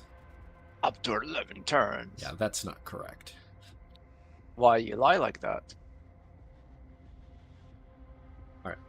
I can make the Tox Cloud recharge faster, which seems extremely funny to me. That seems good, actually. That means You you didn't can actually see this poison take even more play, people. but I can poison people's brains with brain worms, Ah, and they will hallucinate and start randomly shooting at their other guards. They won't attack me. oh god. It's brain rot. Weaponized.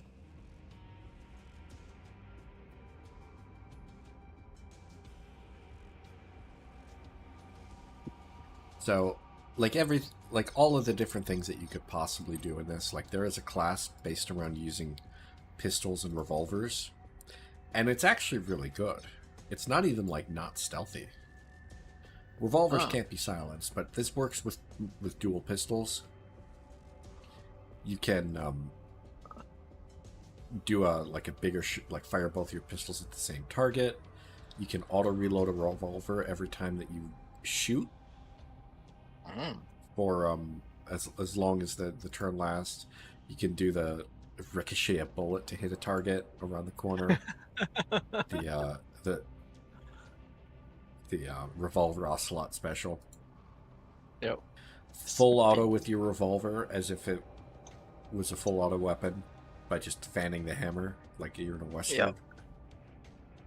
Yep. I mean, but you have some like stealth Oh, options too. You've got an Overwatch, and Overwatches in this game are actually pretty strong because if you get shot by an Overwatch, you lose the action. well, just stops it. Yep. So if you're sitting there behind cover and trying to run away, and a bunch of enemies Overwatch you, every time one of them shoots you while you try and run, you have to try and run again, which can trigger another Overwatch. So it's pretty brutal. Yeah. Throwing a bullet here lets you distract guards by making a noise. If a guard hasn't spotted you and you're within 15 meters and you can see him, you can just hold him up, be like, freeze, and he'll put his hands up and won't do anything for 2 turns. If you Reach shoot for the him, skies. yeah, it effectively it stuns him, makes him skip his turn. But if he's attacked, that stun goes away. It's not quite as good Oh, as that's stunning fair them enough. proper. It's like reach for the skies. Okay, don't shoot. And then you shoot him. He's like, well, yeah, no, I'm going to move now. Here's a different one that works with pistols where you can full auto your weapons. This one's Gunpowder! specifically for hitting multiple targets. Called shot. This one just is guaranteed to do a glancing hit. Meaning that if an enemy At least a glancing hit. at least a glancing hit. So the way glancing hits work is that It's 80%, right? well, for that weapon, but also like this would work with any weapon and guarantee a glancing hit. This one actually doesn't even need to be a pistol or a revolver. Yeah, it just says So any shoot. shot, Your any ranged shot that attack. can hit the enemy is going to be a glancing hit. The trick is do you know how glancing hits work in XCOM? Sort of. They were kind of like anti-crits. A glancing hit did less damage. Reduced damage. In exchange, because evasion had this. There was sort of a thing where you could partially evade it if you had any evasion or cover or whatever. And it was meant to help the player to give enemy shots, less like hit or miss, sort of an intermediate, like where it hit, but it didn't really hit entirely. There's still a chance that it didn't do full damage. In this, it's more predictable. So glancing hits are the solution for you want to get guaranteed damage. So none of this XCOM 90% miss chance thing. The way a glancing hit works is if you have if you can trigger a glancing hit, but your attack rolls a miss, you still get the glancing hit anyways. And what it is that you do the difference between what your full damage is and half of the you get the average of 100% and half of the accuracy of the shot that missed. So it sounds a little bit crazy, but what it means is that you do reduced damage, and it's more reduced damage if your glancing hit was less accurate. Yeah. So this Basically, would be really good. So you have 25% chance to hit, Well, the thing is that if you have a You 25% chance to hit, yeah, you're guaranteed to get a glancing hit, but it's going to do substantially less damage than if you got a glancing hit off of like a 95% chance to hit. Oh, it's the other way around then. So it's Yeah, like the the less higher. accurate you are, Yeah. the less your glancing hit does. The Okay. less accurate your chance of hitting was in the first place, I should say. Yeah. So accuracy still matters. The other thing is that a lot of weapons will get a glancing hit, like pistols, for example, at 80%. A burst Yeah. fire weapon will do a glancing hit at 60%. Melee weapons are always guaranteed a glancing hit. You can't entirely miss with the sword or with the claws. But if your chance Well, to you hit totally really can. sucks, you're not going to do that much. Not in this game. Okay, So, fair so enough. this is a nice talent, but it's not super overpowered. Even if you fully upgrade it, you can only use it every 4 turns. And that's not a lot. You only get one use out of it. Some of these items have multiple charges or can be upgraded to have multiple charges. So, like, if I use Thrown Bullet, I can have a second charge ready to go, and that first charge will actually start recharging right away. That's the thing with Venom Trap. It has 3 charges, and as soon as I use the first one, the second charge starts coming back. Or that third charge starts coming back right away. Same thing with Dissolve. I actually could upgrade Dissolve to stretch a little bit further. As is, I'm going to keep that point. The things I want to spend it on are cost 2. This is my face, Jupiter here. She's got a special class based around managing missions and shit. You even control your face. Well, it's face and more like she's the face of the organization. It's more of a metaphorical thing. Oh. So this is my hacker. Hi, I'm Spectre. sort of debating what I want to take. She only gets one more talent, at least right now. I could take faked vitals here, which would cancel the body timer on a dead enemy. So the AI will never send somebody to investigate. I could take some things related to drones. Drones are pretty tough. Unlike other guards, drones will instantly report that they've been killed if you kill them. So they're kind of dangerous. I could also take some hacking stuff to make my hacking better.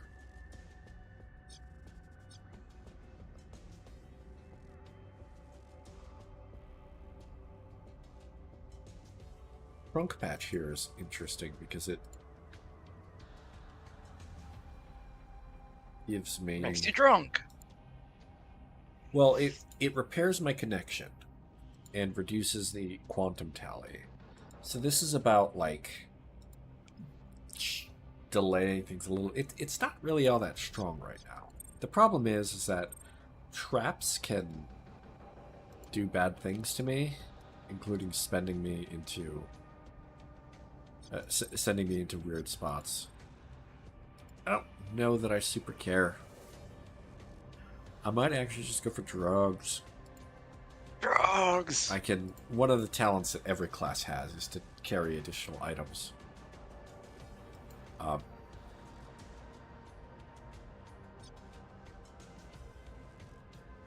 See, Zero Interrupt here would be really, really good for some of the really obnoxious...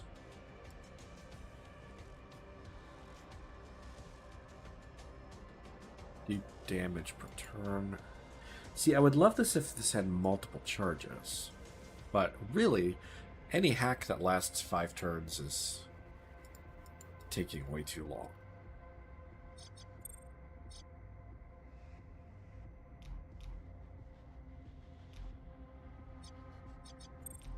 To exit out of that. More drugs. The bodies is not really a problem. This phone here is prank is actually quite funny.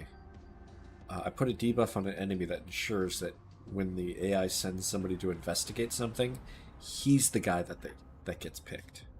I can't use it on the VIP. I can't use it on robots or headhunters, and it doesn't work if the enemy's already in combat. But This is a way that I can, like, pull somebody away. I can cause shenanigans. Well, pranking them. Oh, I was making her a vanguard specifically for this protocol, actually. Which one? Snaps. Pigment. No, I'm sorry. This K protocol here. This is the one where I can target a security device and remove the yellow tally. Oh, that's nice. Desperately need this to have the increased range. So I'm going to do that right now. Because 5 meters was too short.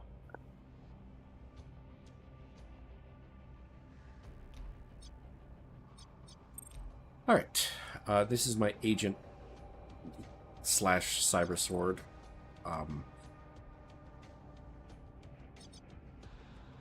This is a pretty good talent to take. Whenever a melee attack kills an unaware or suspicious target, get move points.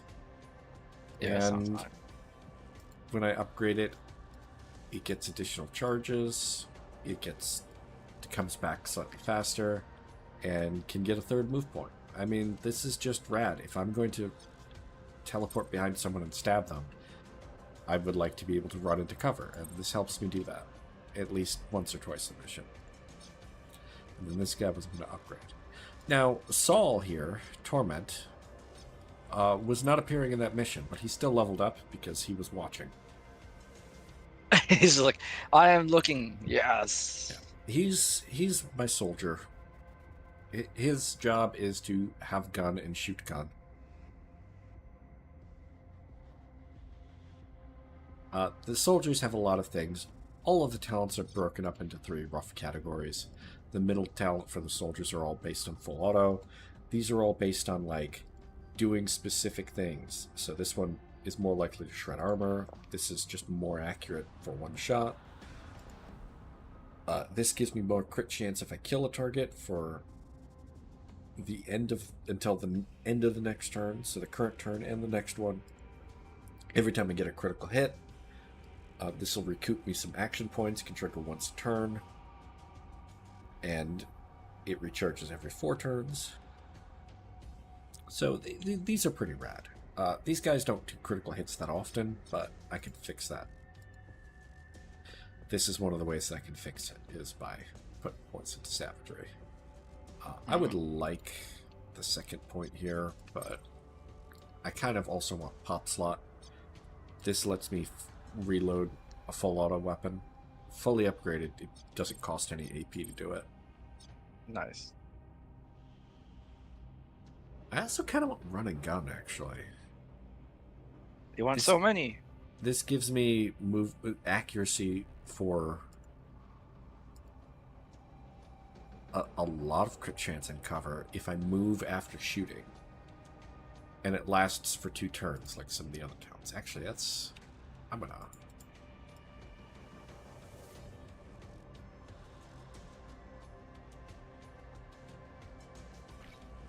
Yeah, I'm gonna scoot over that direction.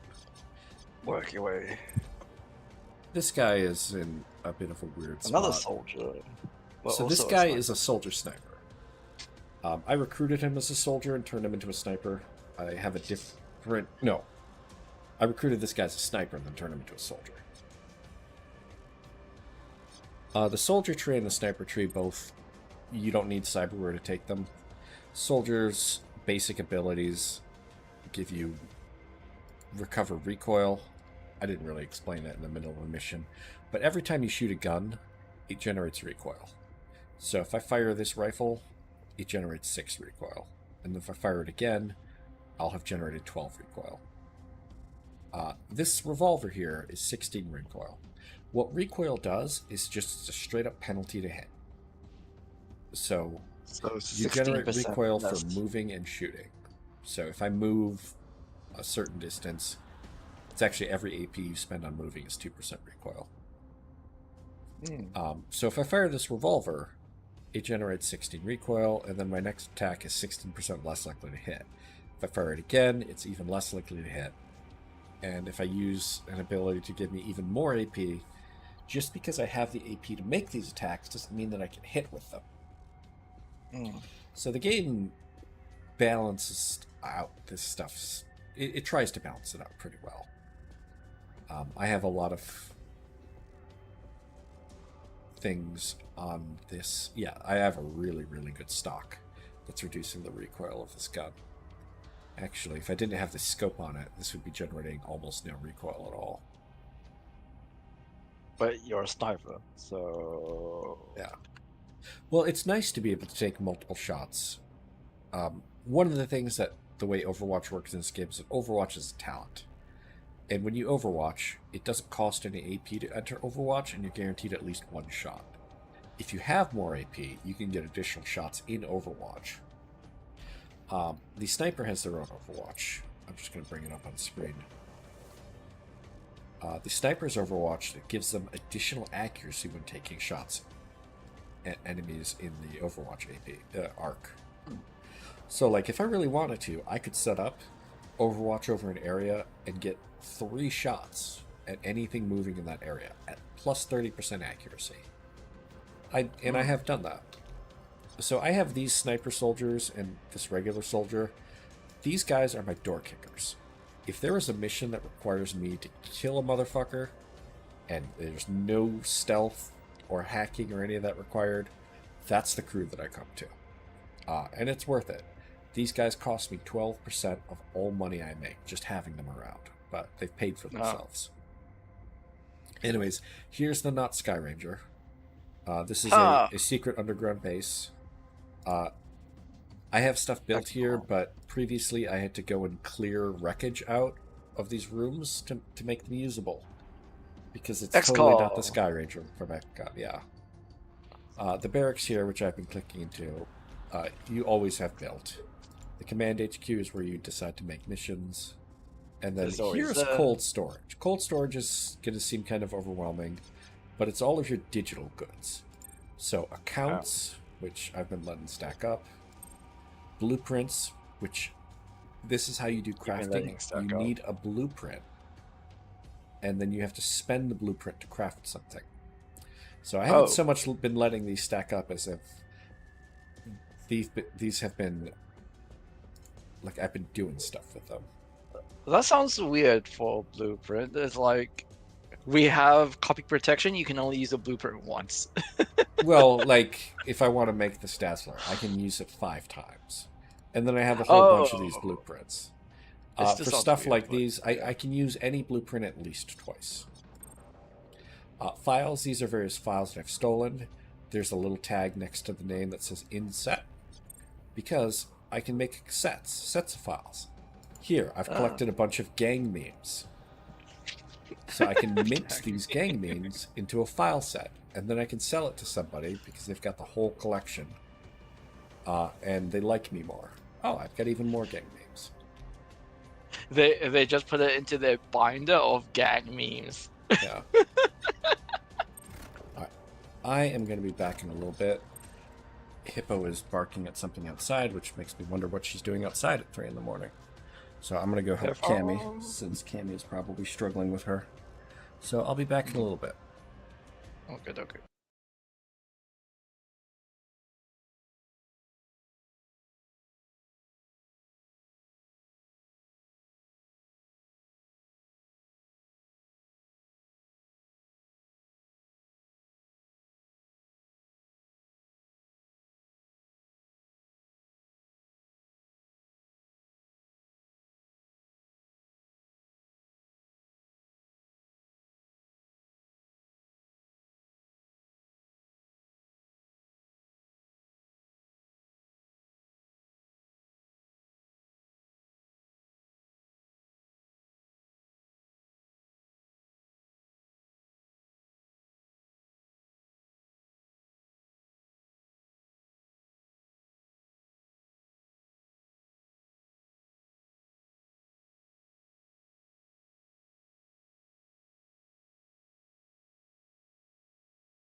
Sorry about that.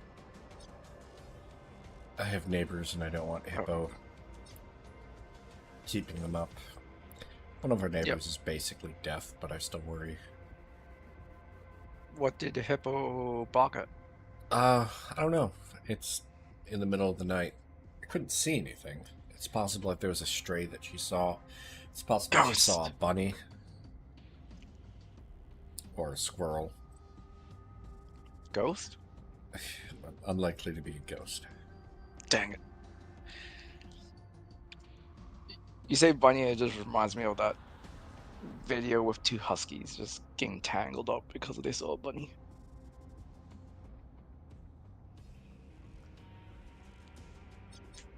So, at this point, we have another mission that we can do, although this one doesn't expire for another 12 days. No, it's a long time. This one is... I don't know. This will upgrade one of our contacts. If I go over to the contact screen, oh, contacts. Lists of people that we know and can talk to. It's actually a pretty extensive list. It's a little bit overwhelming, but all this is really important. These are people who do things. Octane here is part of the plot for the game start that we did. She gave us a loan to give us the Cyberknight implant. We did some jobs for her in exchange for not paying off the money. Now, we could have just paid it off, although I think she would probably have gotten a little bit annoyed. Anyways, she sells drugs. Because she's on a power play here. Some of these contacts are on a power play, some of them are not. Contacts are on a power play basically get upgraded pretty quickly, as long as they don't suffer too much exposure. Once their exposure hits 100%, they get a bad limit break and will probably get knocked out of the power play. Now, some of these contacts, like we got this guy's phone number by putting together some sets. This guy. Oh, does exposure decrease over time, or no? Through missions or anything, or is it always just going to get higher and higher over time? If you. So. What this does is that when this bar fills up, something bad happens related to the contact. So it can make their negative traits worse. It can make their services worse. Makes it more likely that somebody's going to target them. Now, this guy has a faction. He's a member of Rook Technologies. His exposure actually goes up if we do missions against Rook Technologies. Yep, okay. Tormask here, as a member of the Kemalu Syndicate. And doesn't like you. Tormask doesn't like us. Tormask is an enemy of ours. But their influence will go up. Enemies will, like, if their influence goes up, they might try and do something bad to us. Yep. Usually, exposure is good for us if an enemy has it, and bad for us if a friend has it. Mm-hmm. Influence, on the other hand, is the opposite. And these things are not mutually exclusive. They're two different bars. When influence hits 80%, they will get a limit break that will get choices on stuff to do. It's kind of an interesting system. All of our people have something similar. We have a discontent bar, we have stress, loyalty, and hype. Now, loyalty and discontent are sort of, again, two different things. High loyalty is good, low discontent is good. But they're mutually exclusive. They're not mutually exclusive. You can have high loyalty and high discontent. Discontent affects stress breaks. Loyalty affects hype breaks, I guess. Oh, right. This bar is really hard to mouse over. It's very... okay, so this is all called positive sentiments. So small events, taking out enemies, succeeding in jobs, helping people. We will get hype breaks, which can make our traits better, increase our attributes, give us some opportunities. It's kind Man, of that like an pistol has a additional lot of equipment. mods. Oh yeah, this is a crafted weapon. I crafted it. Legend. So when you craft a weapon, it doesn't just come with the basic slots. You can actually, like, this one has an integrated silencer and a grip. Oh. And this goes into the different cubes. This is what gold cubes are for. Whenever you put a integrated mod in a weapon, there is a chance that you will roll an additional mod that gets put in. So, like, this one has a silencer, which is a barrel modifier, but it also has a nano-rifled barrel, which just boosts its damage, which is actually pretty good. It has no downside to it whatsoever. Similarly, this has a grip, but it has a second type of grip. This pistol fucks, really. It's got I'm like looking at it and like, wow. It's got a base accuracy with everything on it of 97%. For comparison, this shotgun has a bunch of stuff to boost its accuracy. It's only got a 78%, and this is after the pistol all the has different no boosts. recoil too. Oh yeah, I mean, pistols don't generally have a whole lot of recoil, but this mod reduces some recoil. This mod reduces more recoil. Well, the other pistol you had before had 16 like recoil. Well, that was a revolver. Revolvers are like little hand cannons, not necessarily in real life, but in this game, they're treated as big. Like, you can't silence a revolver; they're extremely loud. My snipers have revolvers here. It's like this revolver has 20. It's got a really high damage number, and it has a lot of pure damage, which ignores armor. It's a single shot weapon, and again, can't be suppressed or silenced. Also, revolvers, a regular pistol, I'm just going to mouse over this, it has the rapid fire trait, which means that I can attack with it even if I only have 1 AP left. You can't do that with a revolver. Revolvers always take 2 AP even if it's your last action. Oh, okay. Like, there's a ton of depth in this game. Like, this assault rifle here, this AR, I could shoot it in burst fire for 2 AP or full auto for 3 AP. This burst fire rifle generates no recoil because of all the stuff on it. But in full auto, it's going to generate some recoil. Yeah. So if I'm going to shoot it, I may want to shoot it with burst fire first and then full auto, or just burst fire a couple of times. The individual stats of our guys is also kind of overwhelming. Your people have different traits. There's a basic trait, which is just based on their history, and then some other traits that explain a little bit about them. This guy here is better with snipers and railguns, but he's a little bit worse at evading. Where's the railguns? Railguns are like sniper rifles, but they're energy weapons. They're better against armor. They can't be suppressed. Fundamentally, they're sort of interchangeable. So, like, I have this sniper soldier here. I could... I actually don't know if I have any railguns. I do. I have this railgun here. So, it looks kind of like a big sniper rifle. I'm sorry. This is the railgun here. Yeah, that sounds like that does not look like a railgun. It says railgun on the side of it. It's pretty long range. Does a bunch of pure damage. It has really high armor shred, which is the chance every time I shoot that I'm going to shred some of the enemy's protection. Armor is a whole other different thing. Armor starts at a high armor value and gets reduced as it's shredded. Light armor tends to have not a lot of protection. Like, this light armor only has 1 protection point. And under ballistic protection, you see it's 56%. That's how much it protects with it has full protection. If I get an armor shred, though, it drops down to 21%. It barely does anything at all. Compare this to, like, this piece of heavy armor, where at the top end, it's protecting me against 73% of all damage.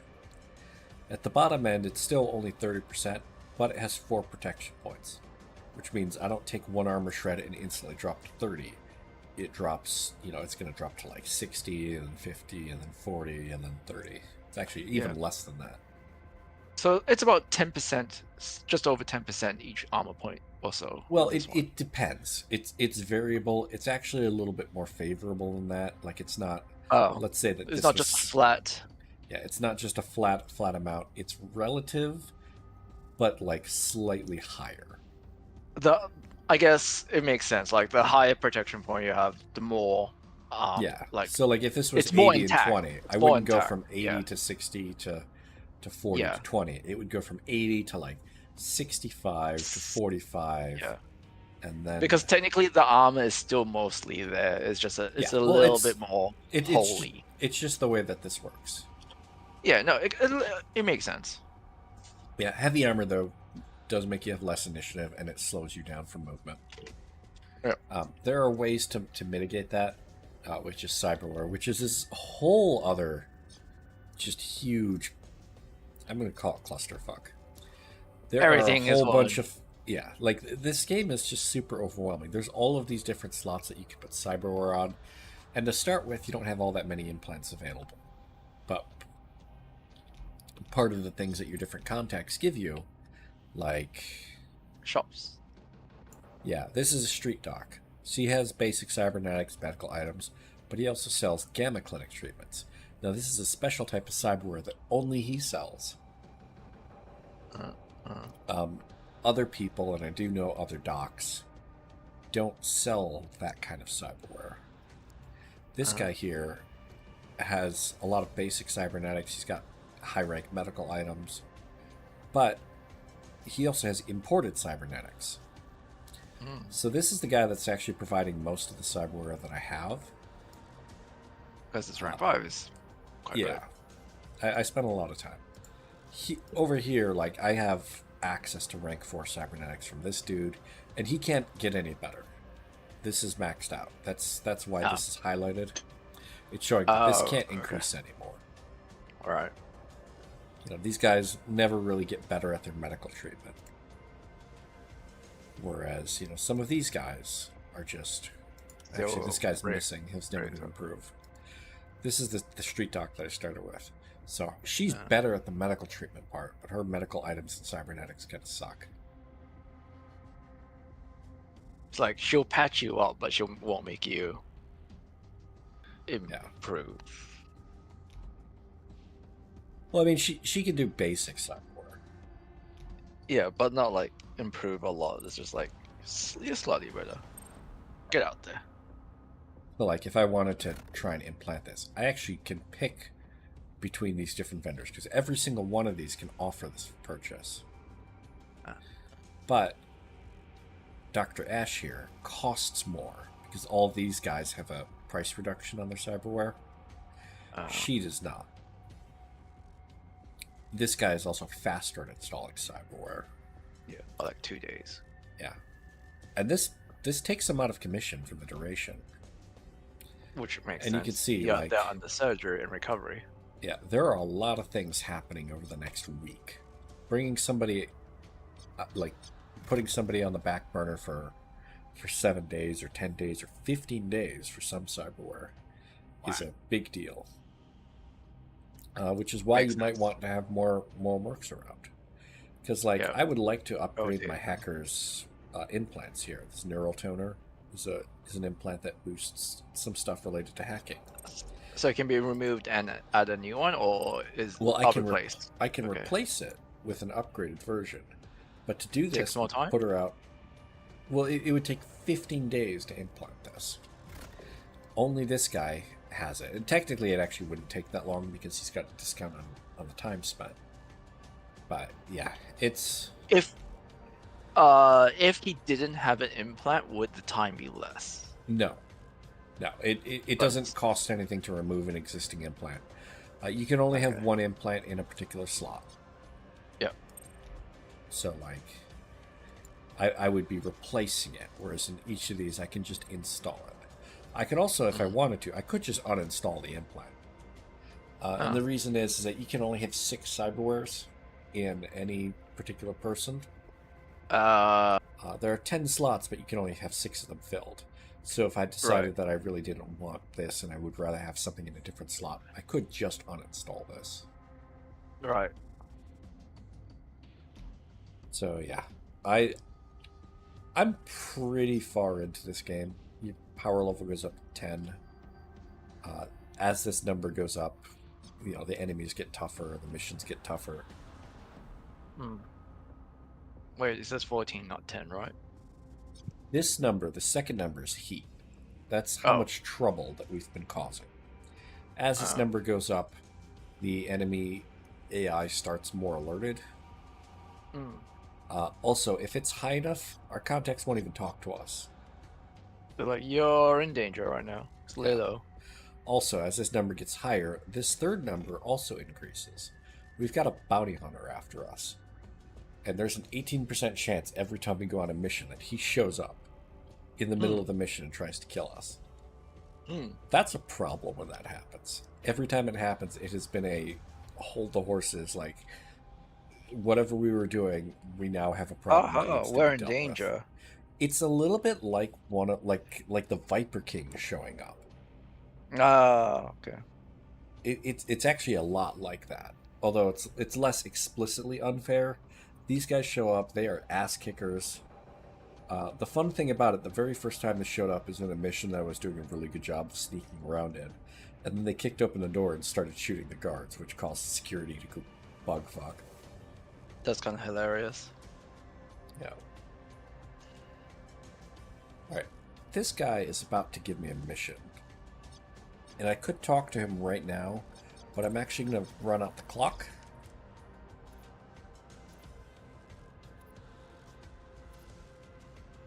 So Dusty here wants me to do an Alpha Strike job. Now this is a pure combat mission. There's no stealth involved. It is just killing some dudes. It's worth a lot of money. This is why I have soldiers. They're all detoxing. They're on drugs right now? No, they're... So this room here, the sim stream, this room is designed to reduce stress. Now stress accumulates a Oh, bunch of things. If they take a wound, if we fail a mission, or just installing cyberware, they have a chance to gain stress. So this detox room reduces that. okay. The other thing that increases stress is actually spending time in the trainer here. So these guys are hanging out in the tubes, and Tools. it's stressful to spend time in here. Every time they go into the tube, even if I pull them out early, they gain stress. Okay. But this is while they are in these tubes. Anytime somebody goes on a mission, they're watching, and so they gain some experience.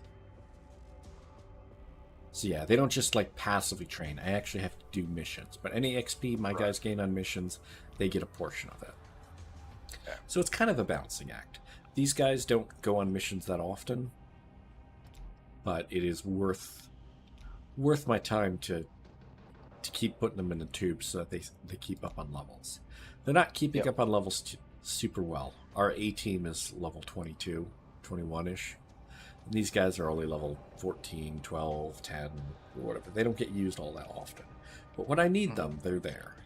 And they keep up a little bit. Hmm. Otherwise, so I've already got these filled, but there are actually 9 different things and only 8 spots to build them. The 9th thing is a medical bay. It reduces the chances that you'll take wounds and reduces the time it takes to recover from wounds. The only thing here that's essentially mandatory is this. It's a scrubber. We're living in kind of like a shithole. It's polluted, underground, terrible thing. So this is just vents and fans to make sure that we can actually live here. The more stuff that we build, the more nano scrubbers that we need. 82 of 96 being used. Yeah, so this is kind of like power generation on the Sky Ranger.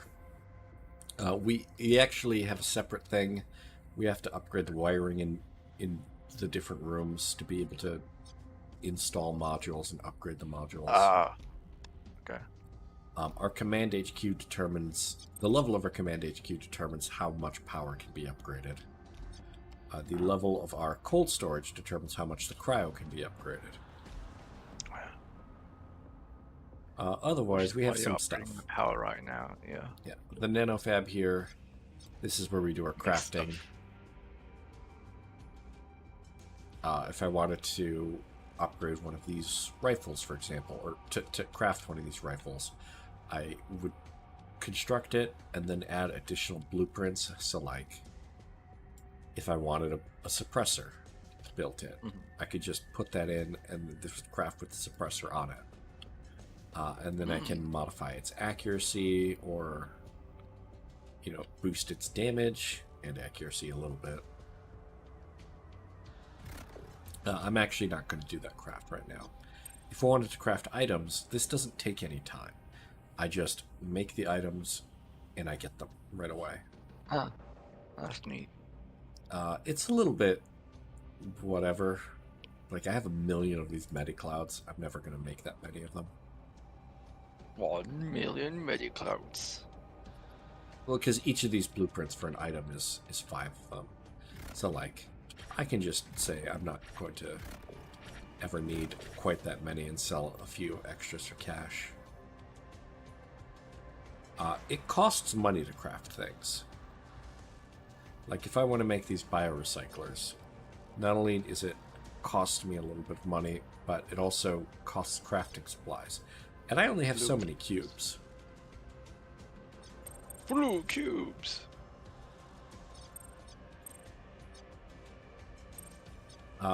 These blueprints don't actually take any time to craft, but the red cubes reduce the time, the crafting time of stuff.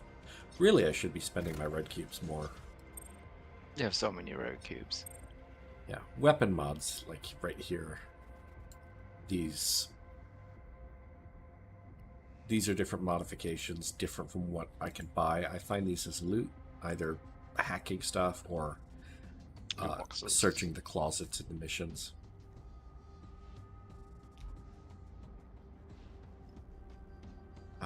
Anyways, okay, so the Field Op Center, this lets me modify jobs. So I can do things like give enemies less armor for the first couple of turns. That's passive leverage. It just automatically happens. Or I can take something like this one, which is an active leverage. I can choose when I want to trigger this, and then everybody on my team will get 25% critical. I could also spend a token here to make a job push the deadline back. So instead of this expiring in 7 days, I would have 2 weeks. You only have 1 token though right now. Right now, I do only have 1 token. And this is pretty upgraded. The more upgraded these rooms are, the faster they generate tokens, and the more tokens can build up. But this is a very expensive room. It would cost me basically all of my money to upgrade it again. You also have to upgrade cold storage to 5. I would need to upgrade cold storage to 5, and that's not even possible. I actually would have to upgrade this building in order to increase the maximum cryo I can have. So I'm going to be stuck doing this, actually. This also determines how many blueprints I can shove into a single item when I'm crafting it. Oh, yeah, it's just like it'll take 22 power as well, or is that 22 from, it's like, will it be 22 extra, or it goes will it be from 18 how much to 22. So this is what it currently takes, and this is what it will take. Yeah. So yeah, you got space for it. It just costs a lot of money. It would just cost a lot of money, and I want to kind of keep the things that I buy now start costing quite a bit. Well, it costs most of your money right now. Yeah, you only have 1.3 million. Just as an example. No items. Wow. Let me go look at the melee here. I'm using these level 4 swords, and they're pretty good. But there's better swords that have been available for a while. Like, I could get this Tiger Fang, and I probably should. But this sword costs 1.35 million credits. This sword alone costs almost all of my money. So that's why I haven't been doing it. Because my... my It's current not sword 0. works pretty well. Yeah. Like I don't have infinite money. It seems like I have a lot of credits, but But things can get expensive. things get very expensive. Granted, that's one of the best swords in the game, so it would be worthwhile. But I know for a At fact some that there point are to do things that it. cost even more than that. Ow. So at this point, I'm kind of stalling a little bit. I was just talking over and explaining a whole bunch of stuff because the game doesn't really do a good job of explaining shit. Oh. That's not good.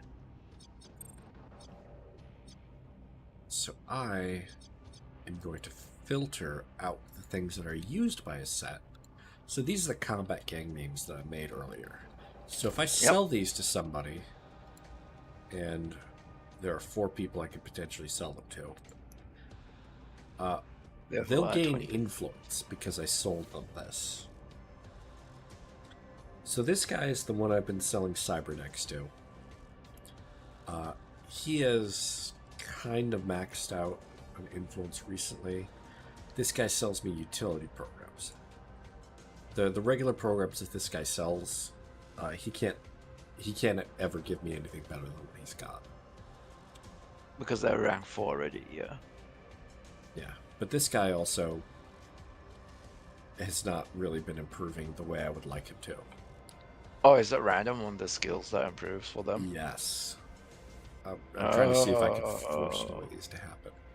So I'm going to continue to improve Dance Hall because he's got a cyber. He's got one left, yeah, to upgrade. Yeah, I don't care about Taylor here. She only sells medical items, and I have so many people that do that. You already have your base guy already has medical items, I think. Yeah. So I'm going to bump influence here. Alright, so Dance Hall will be up to 70. Go on, that goes 30. Now this, different people want to buy this, so I have other people. Oh, they'll give you favors. Yeah. So when you sell something valuable enough to somebody, instead of them giving you money, you can trade it in for a favor. And favors can be used for things that you can't buy. 2 favors from that guy. Oh, yeah. Well, Zeb's favors here are cheap. His favors are only worth 28k, so for something that sells for, roughly twice that, he'll give me 2 favors. Same thing with Bastille. Her favors are even cheaper. But I've got plenty of favors with them. Oh, what does it show? 1, 2 favors. Okay, yep. Yeah. Well, it's just like amounting, owes us 4 favors, 2 favors. So really, I'm not going to care about generating favors off of these people. You want money? The money would Dance be Hall nice. 60. But here it's actually is that these people that I can sell these to a much wider set of people. Yeah. So like this guy, Vantadrip, he's a street doc. He's one of the ones that sells specialty cyberware. So if he wasn't already high influence, I would actually just be giving this to him. But he's got 80 influence, which means that he's eventually going to hit a breakthrough. Yeah. With one of these, we'll give him a breakthrough. So I don't have to sell this right away, so I'm not gonna. Okay. In accounts here, now any of these accounts that are legendary or epic, these show up as purple and gold. This epic account, I can actually turn around and say,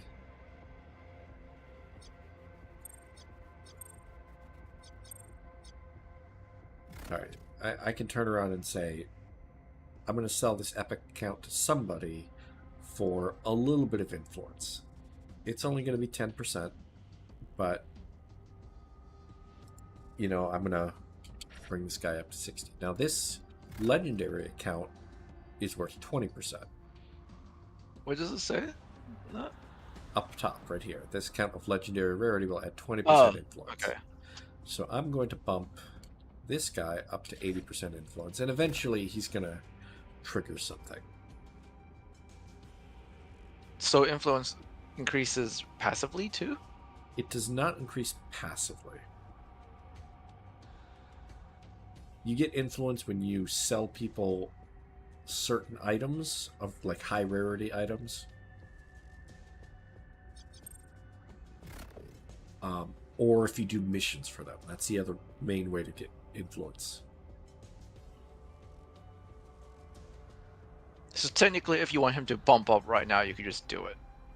Well, even if I bump him up all the way to the top, it's still not going to trigger the limit break.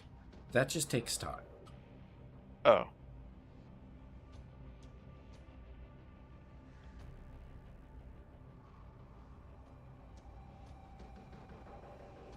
So, dance hall's at 80. Everybody I can sell these to that I care about has plenty of influence. So I'm going to ignore those and just sell for money. Money, money, money. Yeah. All of these common and rare accounts don't generate any influence. They are just money. So what I'm doing here is making sure that I'm not selling something extremely valuable, because the top buyer is the person who gives me the most favors for something. Oh, okay. So I don't really need a lot of favors from these people, because most of them have plenty of favors to begin with. You just made about 4.1 million? Something like that. Yeah, I made it. Oh, so 410,000. Yeah. So that's some of the missions that I did previously didn't give me much in the way of money, but I got loot out of it. Which now you're selling for money. Yeah. So in addition to the Field Ops Center, there's the Underworld Hub here. So for things that are mission related, like this is how I find more mercs if I want to hire people. I can also get more contacts. If I have somebody doing legwork, which is not like a mission, it's just like I'm sending them out and they're going to guard a caravan or something. Okay. I can boost that by spending a token. I can make the legwork quicker by spending a token. You know, do all sorts of things by spending a token. You should probably use token. You have max tokens right now, and they are maxed, but I don't have any legwork, and I don't want to hire a new merc, and I don't really want another contact right now. Oh, fair then. I could show this off. I could get a corrupt official, a transporter, another fixer, or gun runner, or another splicer. I don't really care right now, though.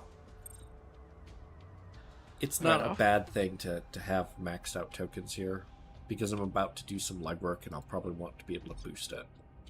Oh, okay. This guy here wants me to send somebody out of legwork. But I don't necessarily want to talk to him right now, because the moment I talk to him, I have a time limit. So instead I have a different time limit where I can just let the phone keep ringing. He's just like on hold. Yeah. Much like we have field ops to modify missions and underworld to modify things outside missions, hacking station boosts hacking. So I can spend tokens here to make hacking easier in a particular mission. And a lot of these are just leverages that I can choose to use. IO Flush here lets me load more programs in a turn. This one will show me where all of the files, blueprints, accounts, and stuff are on a matrix host. This one will just make more files for me to loot. You know, this one shows me where the CPU is. Depending on what I need to do during the mission, you know, some of these. Isn't that what you had basically earlier? Well, I had a different one that showed me the entire map. Oh, okay. This one would only show me where the CPU is. Show where the CPU is. I see. It won't show you how to get there. Correct. Well, the paths between nodes are revealed, but what each node is along the path isn't. It'll be just unknown until you're there. Yeah.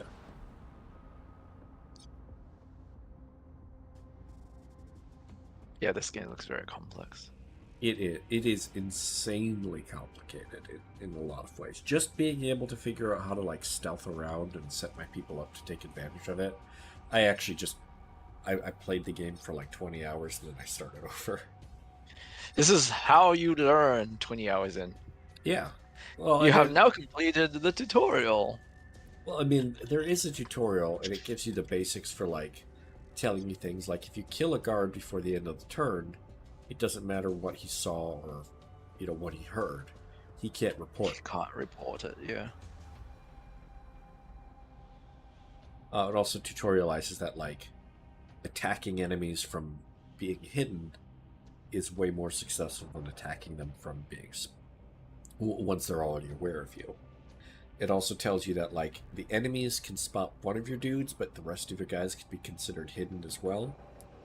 So, like, if you have two people set up, you can take a shot with one of them, get the advantage from being hidden, and then the other guy can also take a shot at him while still having the advantage from being hidden. Ah. That was a whole lot of talking, but I'm also not It feeling was. super great. And it is Oh, 4 in the I know. morning, so I should probably think about heading to bed.